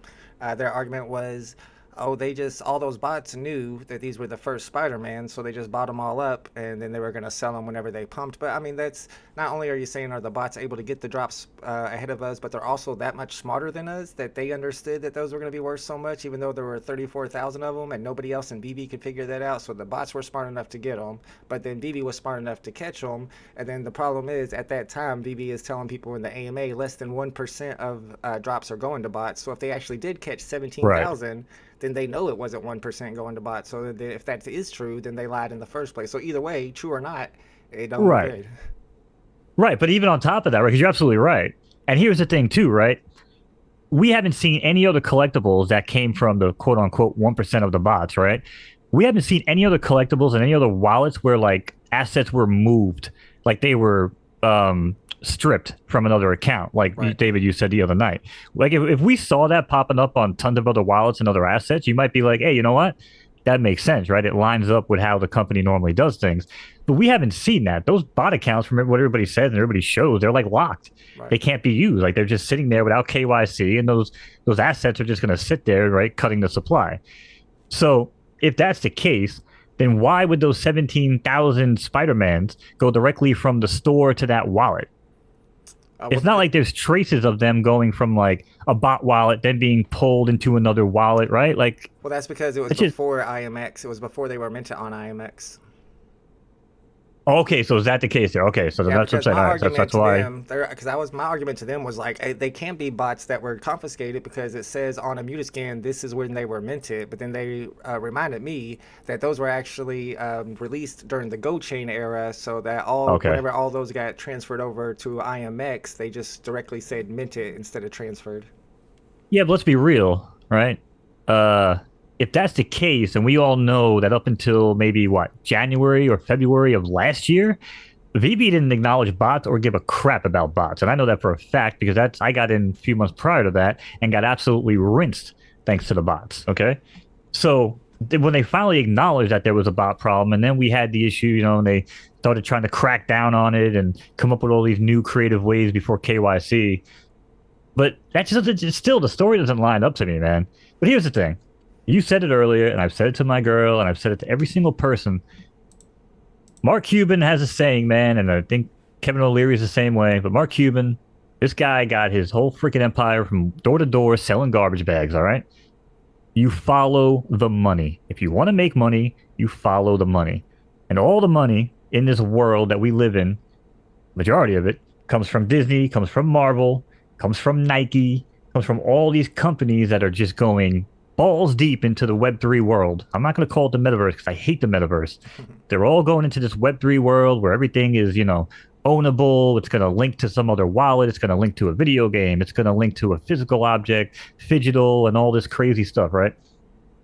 But I'm Right. telling you, man, you got to follow the money. And until Disney pulls out, until Marvel pulls out, until freaking, Nike pulls out, that's where my money's going, man.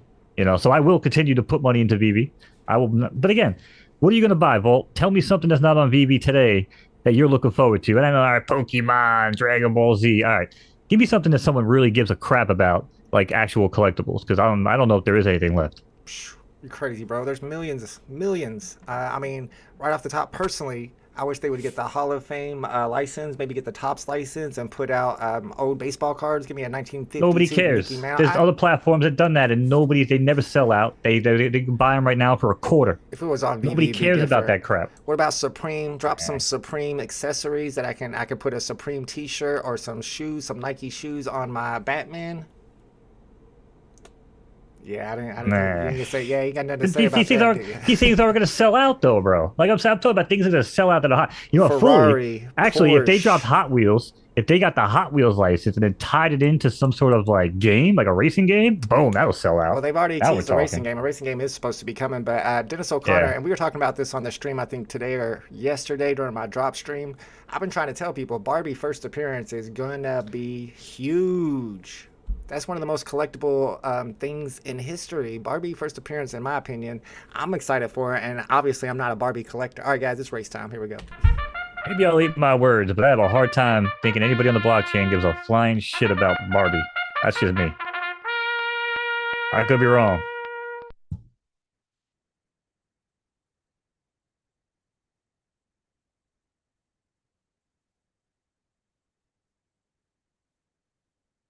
All right, I might actually be behind on the feed here today.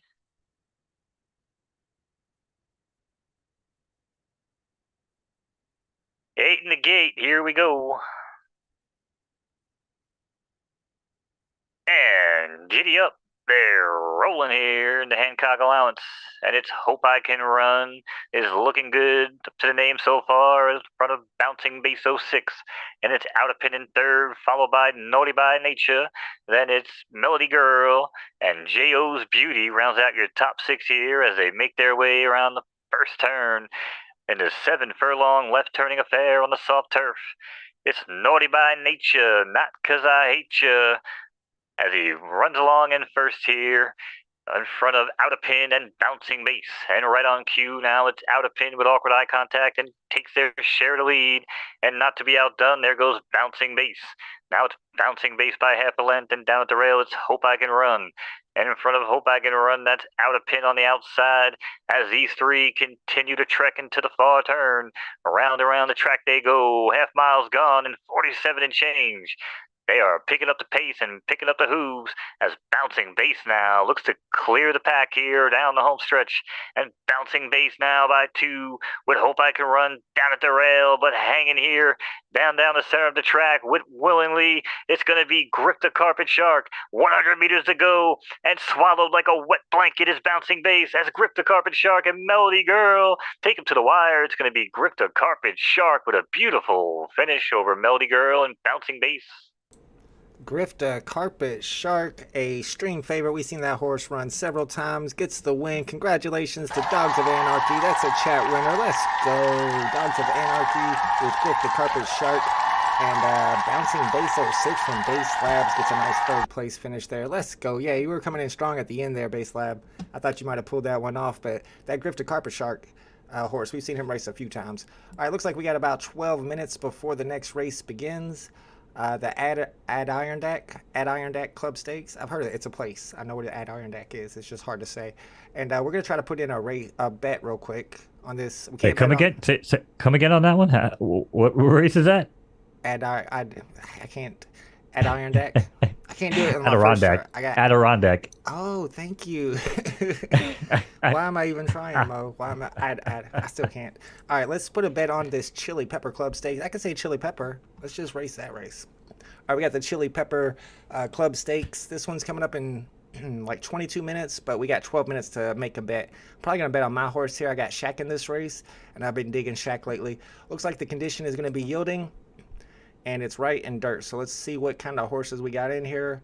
Expendable. Oh, before you do that, let me just clarify something to Mr. Genuine here. Uh-oh. I am actually not bitter. I still will buy things on VB. I just think that if you look around and you look at the sentiment, all the big comics from Marvel and VB are gone. You could say they're not, but when the rest of these comics come out, everybody's busting nut on Twitter, and they don't even sell out, or they sell for like $5 over floor price. I mean, who cares? I mean, again, it's not a big deal, you know? But again, look at DC. They haven't released any of their top 3 Grail comics yet. So don't sleep on those. That's what I'm just saying. There's money you can redirect money to way better places than waiting for comics that aren't worth anything in the real life from VV, when the ones that are coming out today aren't even doing anything. So that's just, And it is what it is. But I'm not bitter. If you're like me and you got fast fingers, it can be a junk comic, it can be a junk drop, but if you can get into that market and snipe one of those low serial numbers for floor price, there's always money to be made. True Sonner says, I hope. Yeah, but it's different for you, bro. You're sitting here, it's like your freaking livelihood. Your VV vault, bro. Like, you sit here and you run VV streams. Like, I don't do that. You know what I'm saying? So for me to waste my time with VV, it's just, do I make a few bucks here and there on the snipes? And again, I told you before the stream, my S8 is not good for VV, man. It's absolute trash. Yeah. It is not good for sniping. It's not good for anything. So, if I had an S22, yeah, maybe I'd sit here and, swipe up and down for a couple hours and, try to flip the market. But I do that on other platforms. I made thousands on HRO. I made thousands on DC. You know what I'm saying? And then, again, I'm not going to waste my time on VV because it just doesn't seem worth it. Yeah, and you made thousands on Rainmakers, too. So, yeah. I made more than thousands on Rainmakers. Gee, I got a big tax bill from them. Jeez. Man, I need to tighten up. I need to get on Mo's level here. Over here getting these VV $2 drops. It's not paying off. It's not adding up like Rainmakers is. All right, I decided to bet on Base Labs horse here, Nosdom Lateral, because it prefers soft, and we've noticed in the past that on these yielding tracks, the soft horses seem to do well. Not always, but this is kind of part of the whole process of going through beta and learning things like which horses to bet on, which preferences to bet on track surfaces like yielding, which is it's halfway between good and soft, halfway between firm and soft. And I got my horse in here, Hot Sauce. Actually, Shaq is in a later race, a handicap. This isn't a handicap. I got my S Plus in here, but Hot Sauce, he's more of a sprinter. I just wanted to find a race to race tonight on stream. So I'm going to put 500 across the board on Base Lab 23. All right, and when it comes to making money on Sunday, and I guess I should say not financial advice, but I'm like super confident, y'all, that I know exactly what the market is going to do after the drop. And I'm working on the video right now. I'm probably going to be editing all night to get it out, and I'm going to be explaining it in my video as well, which should come out tomorrow. But I went back and looked at the Darth Vader first appearance drop, and I looked at the Miles Morales first appearance drops, and I went through my old streams and checked the market to see what the market action looked like the first 5 minutes after the drop, 15 minutes after the drop, 30 minutes after the drop, an hour after the drop, 24 hours after the drop. And I can tell you right now that most likely wherever the price starts off on those Lambos it's going to go up from there over the next hour. It's probably going to get another dip 45 minutes to an hour after the drop begins. But if you can catch it at the beginning, grab 2 or 3 of them, and then sell them off at the top, you can even buy them back whenever it dips again. I just watch. I have no doubt that's what's going to happen on the market when it opens. Roger E's in the house. What's up, Roger? I always buy cheap VB comics in the market collecting. That's smart for MCP points too. And of course, MCP should be starting soon. People are now have the ability to calculate their MCP points if they're in the beta. And the MCP points should make some of those comic prices go up because that's the best MCP points per gem. Wait, can we just back up the gravy train real quick on the MCP? Because with the MCP, don't you also need to have like a certain amount of OMI staked for the MCP? No, or is that just OUP. for the OUP? That's OUP, yeah. Okay, so MCP is going to be completely independent of the OUP. Correct. Yes. Completely Okay. separate. Because when I was seeing like the writer tickets and all the stuff they were talking about, and I looked it up and I was like, $2,500, like $2,500 minimum staked OMI or whatever to like even take part in like that if you want to like go for Metaverse land or VVverse land or whatever. Yeah, I saw You that. know? Some of those tickets that you can get to go through for the land. That's through the OUP, and I don't know. It's like kind of like the rich getting richer. That's how it's always been on VB. That's why one thing I don't like about it. I don't like when the rich get richer, and that seems to be what they're all about. Or maybe I'm just misinterpreting it. It's But not all about getting rich. And I don't even know, like, yeah, you could be like, oh, yeah, it was a bot. Bro, listen, I'm trying to make money. You know what I'm saying? I also collect. Like, yeah, I collect every grail. I haven't sold any of my Supermans. I mean, I flipped like $2,000 worth of them, but I held on to my 2 uncommons and a regular common. I don't think I have my rare anymore. But, trust me, I do collect. But the bottom line is everything just goes down. Like, there's no collectibles that we've ever seen will go up and then continue to go up. They go up and then they crash. And everyone gets bored because humans are freaking, human beings get bored after like 72 hours and they get bored after like 10 days, 14 days. It's statistically proven everywhere, every market. And I'm glad there's collectors out there because shit, we need them on VV. But I'm just saying, man, it ain't like, oh, I'm always just trying to make money because I do like to collect. I just wish they gave me a better reason to collect.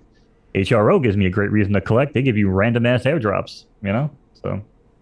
there you go. I mean, you do get airdrops sometimes with VV, but it's not very often, especially for No, they the got to tell old you ahead of stuff. time. Yeah. Well, not all. Ridiculous. Always. Yeah. That's for Disney and Marvel. They did say they have to tell you ahead of time, which is going to be interesting for those Infinity Stones because everybody thought you just get all 6 Infinity Stones and you're going to get airdropped a Gauntlet, but they never said that, and Marvel has to pre-announce their airdrops apparently, so I don't know exactly what's going to happen with holding those Infinity Stones. I have all of them except for the Secret Rare Eye of Agamotto, though, and I'm hoping to get an airdrop for it. Jenna says money don't grow on trees. You got that right. When it comes to collectors, Yeah. I feel like you have to be able to afford to collect. And when I first got into VV, I had extra money. I had just withdrawn a whole bunch of my savings because I had just gotten laid off, pandemic, all that. So I had plenty of money to collect, and that's when I started stacking stuff up. And luckily, that was right before the big bull run. But I mean, I don't know. I'm collecting the uncommon comics on DC because they're so cheap and I like them. And, I'm not like dying. I don't have to cash out. I've never cashed out from DC. But when it comes to VV, if I get up to like 1,000 gems, I usually cash out about 500 and put it towards, the stuff I need to get by and keep doing this full time. Yeah, and again, I mean, especially for someone like you, VV Vault, right, doing the drop streams, public enemy #1 for VV and everybody else, obviously that's what you're gonna do. But I'm just saying, for someone like even if you want to just collect collectibles, right? Why wouldn't you just be like, hey, I got something really good? If you just got into it, you're probably gonna be like, oh, it's just gonna go to the moon. But after you've seen, all the Vaders and the Spider-Man and the Miles, I mean, I guess the Secret Rare Miles Morales, that never came down in price, right? That just kept on going up. But that's, to me, that's like the coolest thing on VV. I mean, if they put out more stuff like that, I mean, hey, I mean, that thing is cool, man. Going invisible like that, that's sick. It's not just, even that it's cool. It's also the edition size. I think there's a lot of opportunity in the market right now with them dropping these really low editions of collectibles, especially these Lamborghinis. Like, imagine if we get another bull run with only 2,000 editions of the uncommon and 2,000 editions of the rare. How expensive those would be?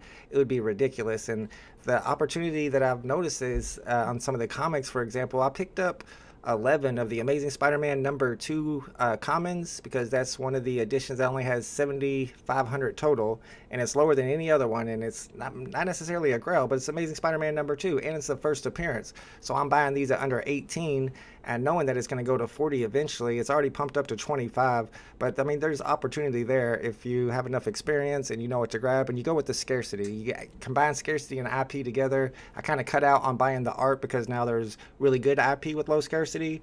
The scarcity is what made the art valuable. Now it's making the IP valuable. You look at that C3PO, not the first appearance, but the one with like 400 editions. Like, that's not Yeah. going to do anything but go up in value. Thank Yeah, you, I would Genuine. agree. All right, let's I get mean, in. the first R2D2 was a golden moment though. Yeah, there's like 13,000 editions. Yeah. Yeah, yeah. But I mean, listen, if you could talk scarcity, right, then I mean, and this is true in regular collecting too, real world collecting. A lot of collectibles that used to be worth a lot of money, they come down with the market, but a lot of things have also come down, especially more in the antique, and I'm talking real antique now. They have completely lost value because those collectors are dead and they're all dying off, right?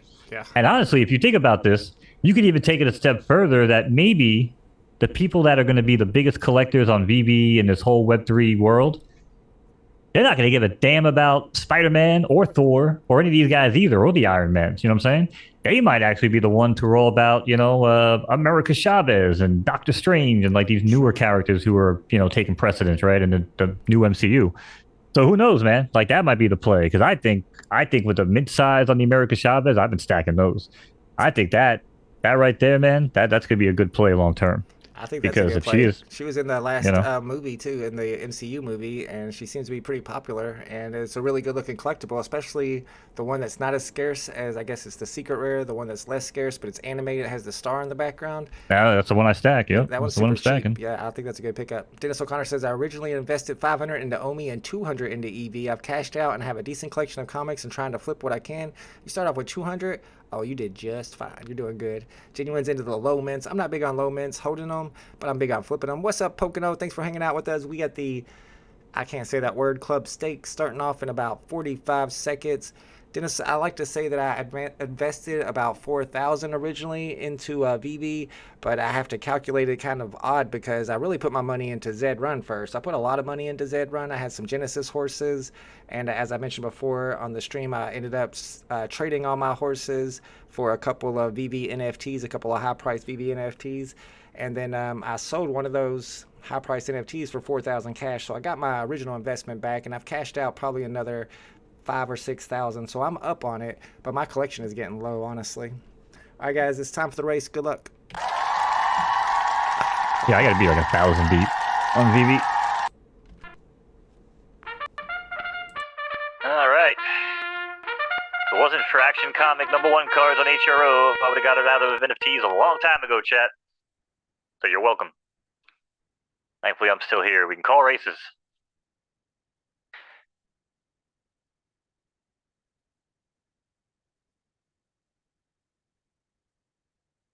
Alrighty, here we go. And away they go here in the Aiden Ross or Make It Adirondack Club Stakes. And it's Prisoner of Society shows good early speed, followed by Random IM. And it's Nero up for third, and Ptolemy, and Changing Channels. And Trident is rounding out the top six here as they head out to shoot and onto the main track in a 7 furlong left turning affair on the yielding dirt. Advantage nobody. But right now, it's Random IM who got the better of it here as he leads the charge down the main track. Opening quarters in the books, 23 and change, quick pace for Prisoner of Society. Prisoner of Society starts to kick clear, now heads the way by 4.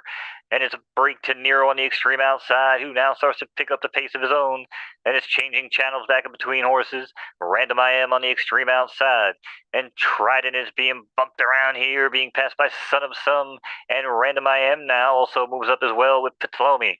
And we make our way into the far final turn, off the top stretch and into the home. It's going to be Nero now. Nero with a perfectly timed race makes his way to the front and now has a lead by 2. Ptolemy on the extreme outside with a shot as Prisoner of Society called it a day. As we make our way to the wire, it's going to be Nero handwritten home over Ptolemy and Prisoner of Society. Shout out to Balthazar Manger. Stable gets first and second there with Nero and Ptolemy. Then Josi's Prisoner of, I want to say Society, I didn't see that last word, gets third place. Let me see if that was right. Prisoner of something that started with the S. Prisoner of Society. Let's go. Prince Mark Anthony's in the house. What's up, my man? Dude, really think Spider won't be sought after? Even my baby nephew knows Spider-Man. Well, everybody knows who Spider-Man is, and people are I'll going to... see everybody now, but just saying when it's happened in the real collectible world, man. It's gonna happen digital too. Trust me, history repeats. So Yeah, don't believe me? Just look at history. I was gonna agree with what you were talking about earlier because that's exactly what happened with baseball cards. Let's see what during the pandemic they pumped big time. Their prices went way up. Even 1990s basketball cards, and which is crazy because I have tons and tons of them. Karl Malone's, John Stockton, Scottie Pippen's, those were selling, and like nobody buys those. This is the junk era. Those are all worth like a quarter a piece, but people are actually paying big money for them, sending them in to get graded, and the graded ones that were of course graded 9 or 10 that were going for a ton on eBay as well. But then, of course, as soon as the pandemic ended, so did that whole thing. But I don't know. I don't know if it was just like a whole bull market switch to the bear market because of the war, or if it had to do more with everything We were pumped printing because money. of the pandemic. Well, yeah, we were just printing money. Everything across the freaking country was getting bought up because everyone had money. But yeah, I mean, now bear market, wars, and all sorts of weird shit. AI taking over the world. I mean, yeah, we're in a different world now, man. But then that's what I'm saying. You're gonna start to see where like quality is really gonna start to shake out, right? What's the old saying? Cream always rises, right? Cream And rises to the listen, top, yes sir.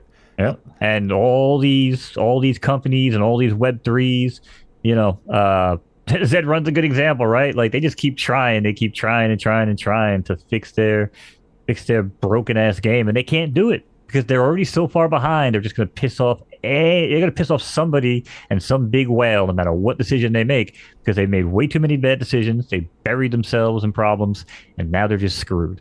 So, you know, again, that's why I like what these guys are doing with Ian and them, because they're like, hey, listen, we said we're going to be rolling real money going up. We're being upfront. We might try to work with people to have some sort of free economy, free to play entry, but it might wind up being something where, people in chat are jockeys for big barns who don't have time to run, so. True. Yeah. These guys could be jockey.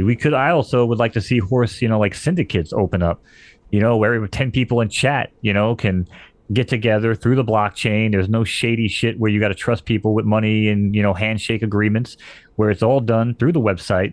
Open up a 10-man syndicate, $100 each, buy a $1,000 horse, and let's go.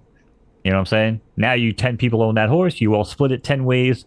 Everything goes automatically, split 10 wallets, and that's it. You're a horse syndicate. Very easy to do. They might have just been placating me, but they said it's something they could look into. But again, That sounds they like got a to do great something. idea. It doesn't sound super easy to do though. Is it like a matchmaking system, you think? Super easy to do. What are you talking about? You build a portal with a social tab on the website, and then it's just, hey, I want to be part of a syndicate. Here's how much money I have. Find me 9 like-minded people. Bam, done. Easy. Okay. I can code that. Overnight. So you say, I don't know. It seems a little more I complicated could. to me. Okay. No, you could. You get 10 people to sign up. You link it to 10 Solana wallets. Every time that horse gets paid, it's just boom, automatic. Yeah, okay. Hey, these things aren't rocket You have to science. find It's just a somebody matter of do they want to manage have too. it. I think the manager would probably get more of a cut. Whoever's managing the stable, I guess. Somebody's got to put Well, them in the that's what I'm saying. races. Exactly. Yeah. Yeah, you could have exactly. Somebody might own 20%. They might be the one calling the shots. Right. Shout out to Greedy One in the chat. What's up? Dennis O'Connor says only the strong will survive. Jeff says Skynet soon. Are you really worried about AI taking over, Mo? Bro, we have 5 minutes. Have you seen, I don't know how big of a memer or YouTube guy, but again, I've been working with people on Twitch and YouTube, Justin TV for over a decade, right? I know all these streamers, man, and all these content creators, and I've worked with a lot of them.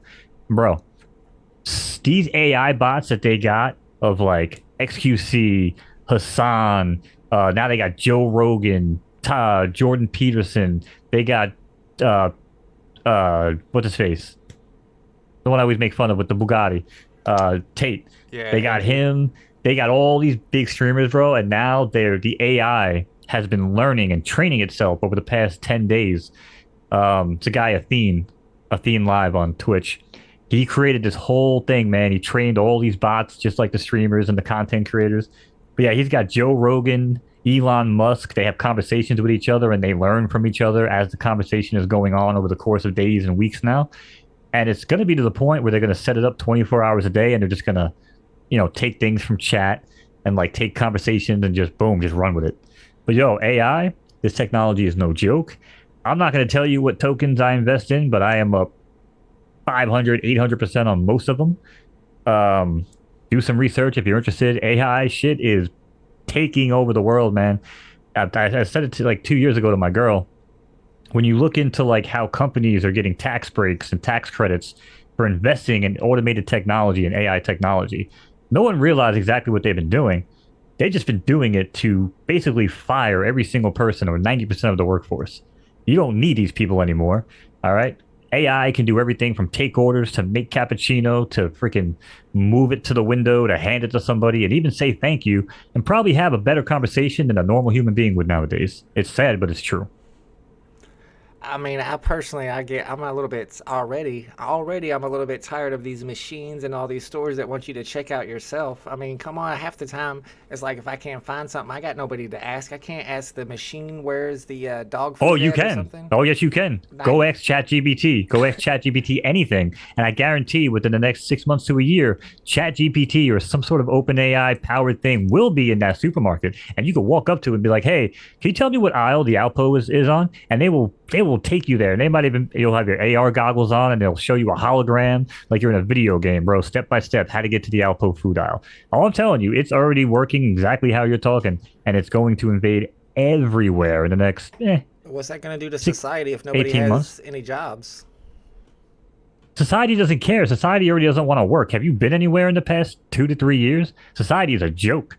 You walk into a freaking anywhere and try to get help.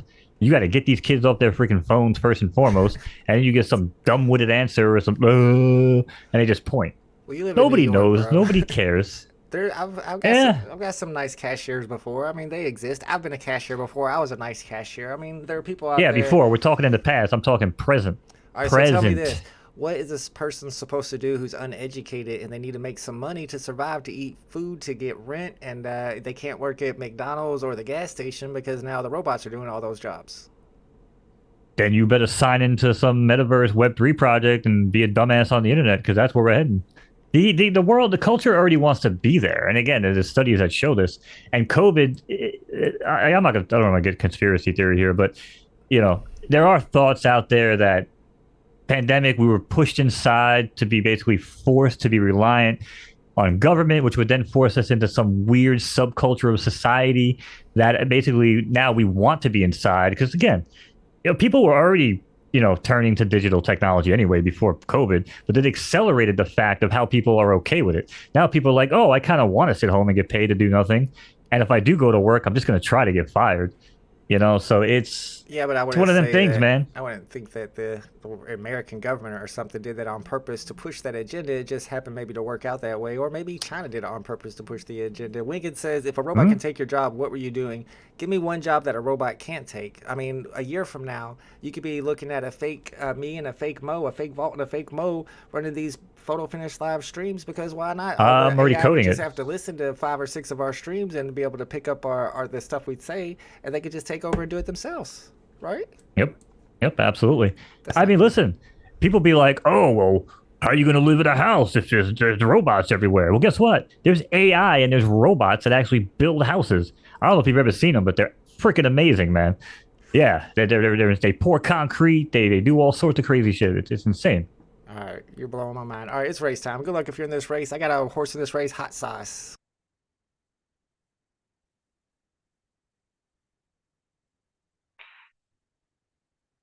Alrighty, here we go. This race sponsored to you by ChatGPT, apparently. Alright, and way they go here in the Chili Pepper Club Steaks. And it's hot sauce in front of Sleepy Joe. Then it's Cyber Druid, who round out the top three here in the early going. And it's Expendable along with Anam Jaja between horses. Then Self Conscious rounds out the top six as they make their way around the opening turn. And it's 11 furlong right turning affair on the dirt. And it's Sleeper Joe. Sleeper Joe now continues to push forward here as they make their way, and the cavalry is going to pass the wire here for the first time.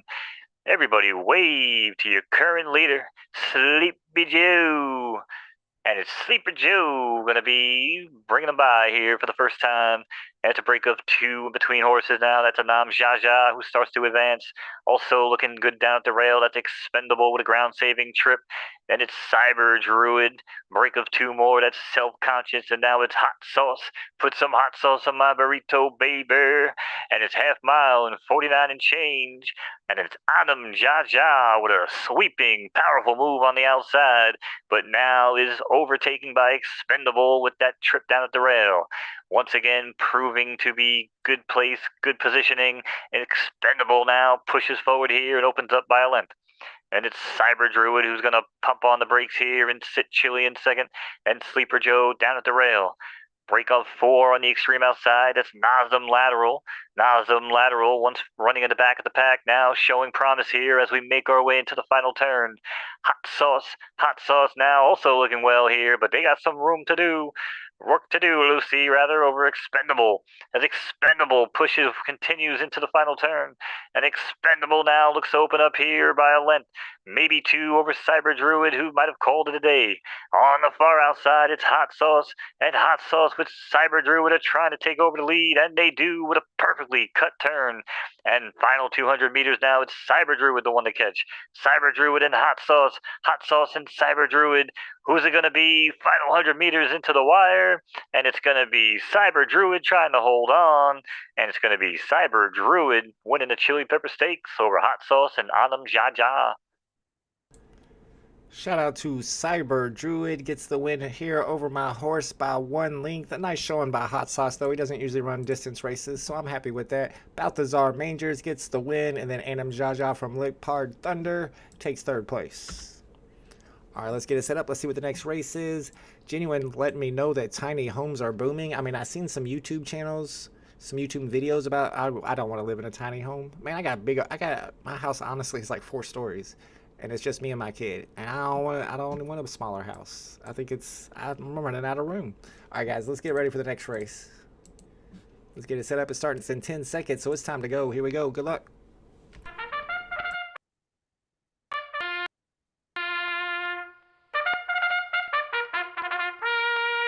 Alrighty, chat. We're getting ready to wind it up for tonight here. A couple more races to go. I'd like to open this race with a haiku, if you will. Starting gates open, heartbeats quicken with the sound, chasing the finish. Yes, chat.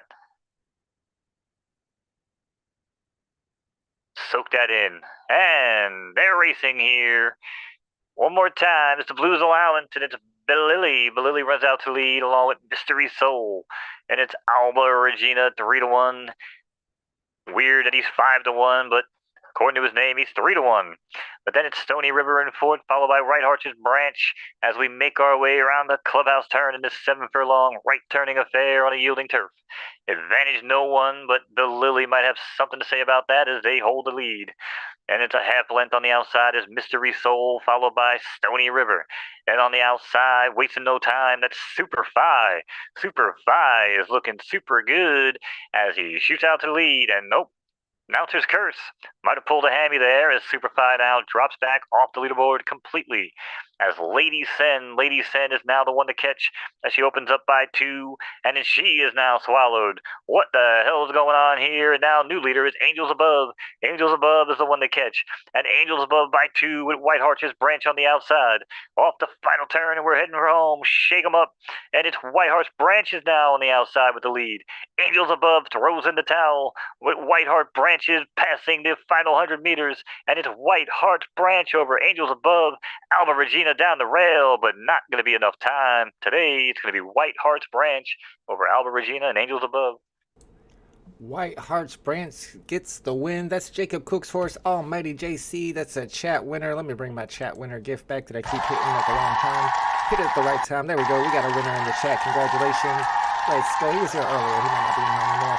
Alba Regina 3-1, so confident that they made up their own odds. Takes 2nd place. True. Jeff says, that was so BS. Superfire goes up so quick, then drops him. Yeah, no, he got it. He did. He ran up to the front, and then he just completely dropped off. I guess he used up all his energy getting up there. All right, let's see what we got next. We got the New Mexico maiden race coming up next. That And was a 7 furlong race, right? that was a 7 furlong Yeah, that race. was Yeah. 7 furlongs. So yeah, I mean that horse shop probably should be running 4. Yeah, he's probably got a Blew good its load start. too early and just didn't have it. I thought I had a race tonight with Shaq. Let me see if I'm missing a race here. Let me refresh it. I think Shaq's racing tonight. Maybe not. Maybe I got him into a race too late or something. I don't see him. All right, we got the New Mexico Maiden coming up next. Or we might have just missed that race, honestly. There's been so many races tonight. This one starts in about 35 seconds, 11 furlongs. And we got a bunch of horses in here who have never won a race before. It's the maiden race. What's up, Tron Skywalker? Says, I've never seen this NFT project. Looks cool. How much are the horses? We were just checking out the horses that's on the Solana blockchain. So we were checking them out on Magic Eden. That's where you buy them at.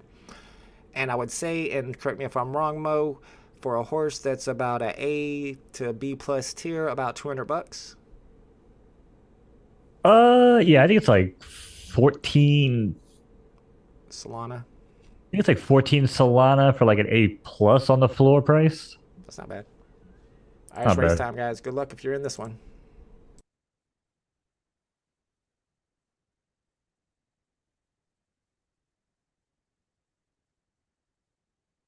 All right, ladies and gentlemen.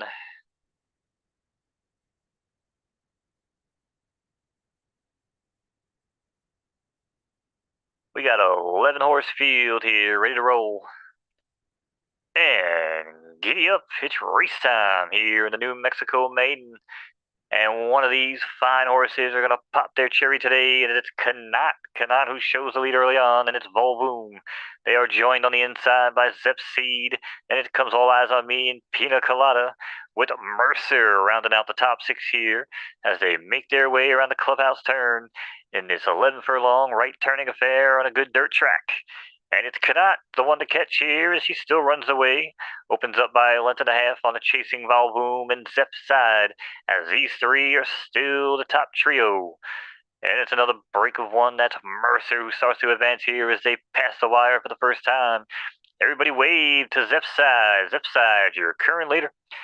Now pushes clear by 3.5 over Kanat. And kicks clear, 3 wide on the track. That's Mercer, who runs along in front of a chasing jumping jack rider. And it's Pina Colada, who sits chilly in between horses. And Volvoom and Infamous as well are starting to make some moves as they head on to the backstretch here. As Zep side, one of the two. It's going to be this one, 3/4 and 114, and still the one to catch. As look back to Kanat here, who rides down on the rail. On the outside, that's Volvoom.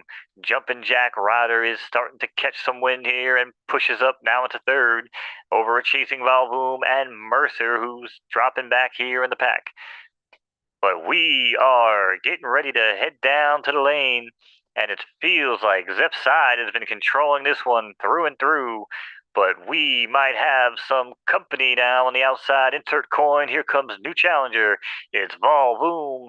Volvoom now takes the lead on the far outside. Volvoom by 2. Pina Colada on the inside. They are neck and neck. The Infamous now also has found room, looking to split it like a Vanderjagt field goal. Volvoom now trying to hold on. It's a half length over Infamous on the inside. Volvoom into the final 100. Infamous now has the lead, but it's Volvoom trying to battle back. It's going to be the Infamous. The Infamous is going to win this one over Volvoom, and all eyes on me. The Infamous, an 8-1 odds horse there. Definitely not the favorite. Gets the win. Shout out to Alejandro. That's a chat winner once again. We had a lot of chat winners tonight. Let's go. That's what we like to see. And once again, Mo, another Vanderjagt reference. Do you even know who Vanderjagt is? You're not from Indiana. That's an Indiana cricker, bro. That's No, but I'm a freaking I bleed NFL since I was a child. Gotcha, nice. Well, Kidding me? I'm just saying, it's an Indiana guy, so of course I had to perk up every time you say Vanderjagt. I'm like, that's my dude, but he's old now. Well, the funny thing is, I was gonna go Vinatieri that time, Vinatieri, and I just went back to Vanderjagt again. No, we don't like Patriots. All right, I guys. hate the I know why I hate the Patriots too, but I really don't like them. All right, it's race time. Good luck if you're in it.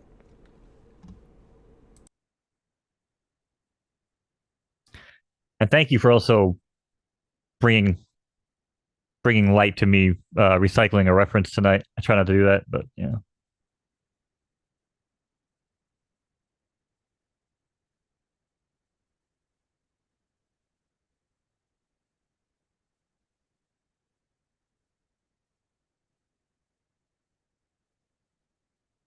All right, and they are racing here in the Mountaineer Handicap. Mountaineer, nobody wants to race there, but doesn't look anything like this track. Dark and Sinister, though, is loving it so far. Gets out to lead in front of Crown Lab. Then it's Homemade on the outside with Alba Regina 4 RDF2. Then comes Chili down at the rail. And it's Kira's Avalanche. Kira's Avalanche going to round out your top six as this cavalry makes their way around the first turn. And first injury of the night as the number one horse has been sniped out by Fib. Fib, glad to know you're watching, buddy. But opening half is coming on 24 and change. And it's Crown Lab who is loving it here on this beautiful, beautiful afternoon as he kicks clear by 5 over Ananya. And it's Ananya who now is trying to push here and shake weight on the leader with Kira's Avalanche down at the rail as well. And it's Homemade who tries to find their best stretch here late with Alba Regina 4 and Chili also not out of contention. Half mile is in the books as we head up the turn and head for home now. And it's Crown Lab trying to take them wire to wire, holding on here for dear mercy. And Kira's Avalanche wants a share of it and takes the lead, but she's got company. It's Homemade on the outside, and Homemade and Ananya. Ananya and Homemade with Kira's Avalanche, but to the wire, it's going to be Ananya sneaking through. And Kira's Avalanche and Homemade 8-2-7 order finish. Nanya gets the win there. Shout out to Mick Wacky Racers, friend of the stable. That's Crypto McPoopy Pants. You see him in the chat sometimes, and he's one of the top stables on Photo Finish Live. Speaking of which, let's check the leaderboard if we have time. We might not have time. Every 5 seconds we have a race. Let's see. Yeah, we never have time. Let's see when the next race. Oh, we got 4 minutes and 55 seconds. So we got plenty of time. Let's check the leaderboard real quick. Usually it's Golden Stables at top, and certainly it still is. Golden Stables in first, Pocono in second, Wolof the Bandito in third, Solonat's fallen a little bit in fourth, and OEB in fifth. And I kind of wanted to keep my eye on my stable because tomorrow, as you probably know, if you've been playing for a while or watching our streams, tomorrow is Foals Day. That's the day that the new season begins. We're going to have the Derby race as soon as we start the stream. And then at 7 p.m. Eastern Standard Time tomorrow, all your horses will go up 1 year. All your pregnant horses will give birth. And all the horses like this one right here that says can race in 1 season will be able to race. So this is one that I need to come up with a name for. And then I'm going to be able to race that one tomorrow for the first time. I think I have some more horses in here that I'll be able to race for the first time. I'm not as excited for Foals Day as I usually am because they're getting ready to reset all these horses anyway. But I do got some good horses coming in. My top horse, currently my number one horse up here, according to the way the stable is set up, it's the one at the top left. This new foal of mine, hopefully, will end up getting some wins for me. It seems like the horses that I expect to get a bunch of wins for me, like Lost in the Fogs, had 4 races, only won 1. They don't really perform well. And then horses I don't expect to do well, like Joker, ended up being my best horse. So you never know. You got to race them, and they gotta have that winning gene in them. Sometimes there's conditions or factors that are beyond your control or are not front facing, so not things that you see. A lot of stuff is hidden, a lot of hidden stats and stuff like that. Oh yeah, but like I said, that's why you got to run things. Don't just run a horse one time at any condition. Always run it 2, 3, 4 times if possible, and get as much data. This way, again, it might have just been a fluke. I had a bad race. If you ran it 3 times, now all right, 2 out of 3 times he typically runs his distance well, right? So. Yeah, you can have a horse. You can have a horse that you race that you expect to do really well. You put him in a race, and he comes in like 6th place, and you're like, "Oh, this horse is not good anymore." But then if you go look at that race, the 5 horses that beat it ended up, or it might be like really, really top horses, and you just happen to be in a race against some really, really tough competition. But you still will have a top horse once you race it more. So you definitely need more than one race. Like Mo says, you need to race them at like 2 or 3 times, not necessarily at each distance, but the way Mo does it. What do you separate them by? Like 4 to 8 furlongs is short, or is it 4 to 7? I mean, it's not really fair though, because if you go 4, 5, 6 as one bracket, 7, 8, 9, 10, 11, 12, it's not really fair because the 8 and 9 start to get more into a 2-turn race, which in real horse racing, if they're mirroring real horse racing, is a huge difference. So I don't know if you can bracket them that way. I just try to run them. Yeah, somewhere I try to run like at least 5. 5, 9, and 11, just to see what they do. But I wanted to ask you something real quick before we get into this race here. Maybe test your thoroughbred knowledge here with chat too. All right. I'm gonna give you 3 facts, and you're gonna give me the one that's correct. All right. Okay. And chat's gonna do the same thing. Here we go. Fact number 1: The first ever horse race was held in ancient Greece in 680 BC and was won by a horse named Phlegon. Phlegon went on to retire to a life of luxury and comfort and was frequently spotted wearing a fancy horseshoe necklace. Okay, that's fact number one. Fact number two: the Kentucky Derby, one of the most famous horse races in the world, is also known as the Run for the Roses because the winner is draped in a blanket of 554 red roses. Fact number three: the longest horse race on record lasted for 1,200 miles and took place in Australia in 1961. It took the winning horse 19 days to complete the race, and he celebrated his victory with a nice long nap. Now remember, one of those is true, the other two are fake. Which one's true? I'm gonna go with Jeff here and say one because number two has the number of roses, which I don't think that's the correct number, but that's one you could throw it off by changing that number up. Number three, I don't even think Australia is that long for 1,200 miles. Australia is small. I'm going with one. Well, okay, I see some. Who's got two? Andrew got two. Yeah. What else we got? Jeff Anybody else thinks want to they're all participate here? thinks they're all true. Yeah, Jeff thinks they're all true. No. So the only true one out of all three of those is the 554 red roses draped on a blanket over the winner in the Kentucky Derby. I should That's know the that. only true one. I live in Louisville, and I mean, I've actually seen them make Wait, the rose. yeah, I know this race is getting ready to start, but I just want to take a second.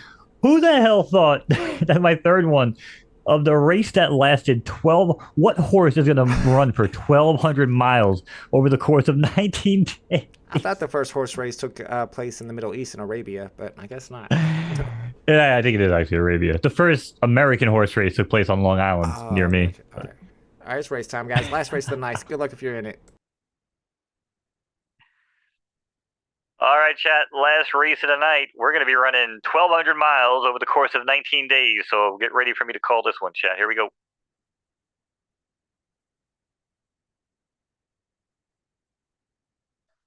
And they're off and racing here in the Liberty Club Stakes. And it's Talk Fork. Talk Fork shoots out to lead from the outside. Then it's Sandstorm down at the rail, followed by Rolls to My. And in fifth, that's Mystery Mansion and Genuine Draft. And the top six is Perlina. Perlina down the Red Silks is going to round them out here as they head out the chute and onto the main track. Opening quarter in 23 and change in the 7 furlong left turning affair on the dirt. Track is good, smoke is better, as Talk Fork is continuing to show the way here and leads by 2 over some LA Ninjas. There's another break down the inside. That's Genuine Draft, who pushes in front of Sandstorm down at the rail, essentially blocking him in. Then deeper down, that's Perlina Royce with Talk Fork now being pushed back to 5th, and Champasia trying to hold on to the leaderboard, as there is a swoon of horses here on the outside. Half mile and 47 and change. They're picking up the pace. Off the top of the stretch, they're shaking them up and heading for home. And it's Sandstorm being instantly challenged by Rolls to My on the outside. And Rolls to My now takes the lead with Pressure Cooker. Pressure Cooker has closed the lid and is trying to heat them up, but it's not going to be in time. It's going to be Rolls to My over Pressure Cooker and Sandstorm to close the night here on Friday Night Races. Congratulations to Balthazar Mangers. Gets another win here on Friday Night Races with Rose to My or Rose Tommy. I'm not sure, but that is your winner. I wasn't sure about that one. All right, guys. Thanks for hanging out with us. As always, Mo, great job on the calls tonight. I know you did a lot of race calling back-to-back races, but you kept it lively and you did a great job, man. Appreciate you. Appreciate it, man. I'm doing my best. Let's go. It's been fun. Always fun hanging out. And yeah, thank you for letting me rant and vent about NFTs. Always enjoy that too. And I will check you guys tomorrow night. I'm always up for a good rant. Tomorrow night we'll be live again for Saturday night at the races for Foles Day. So make sure you guys come back and hang out with us. Starts at 7 p.m. till 9 p.m. All right, guys. We'll catch y'all tomorrow night then. Later, homies. Peace.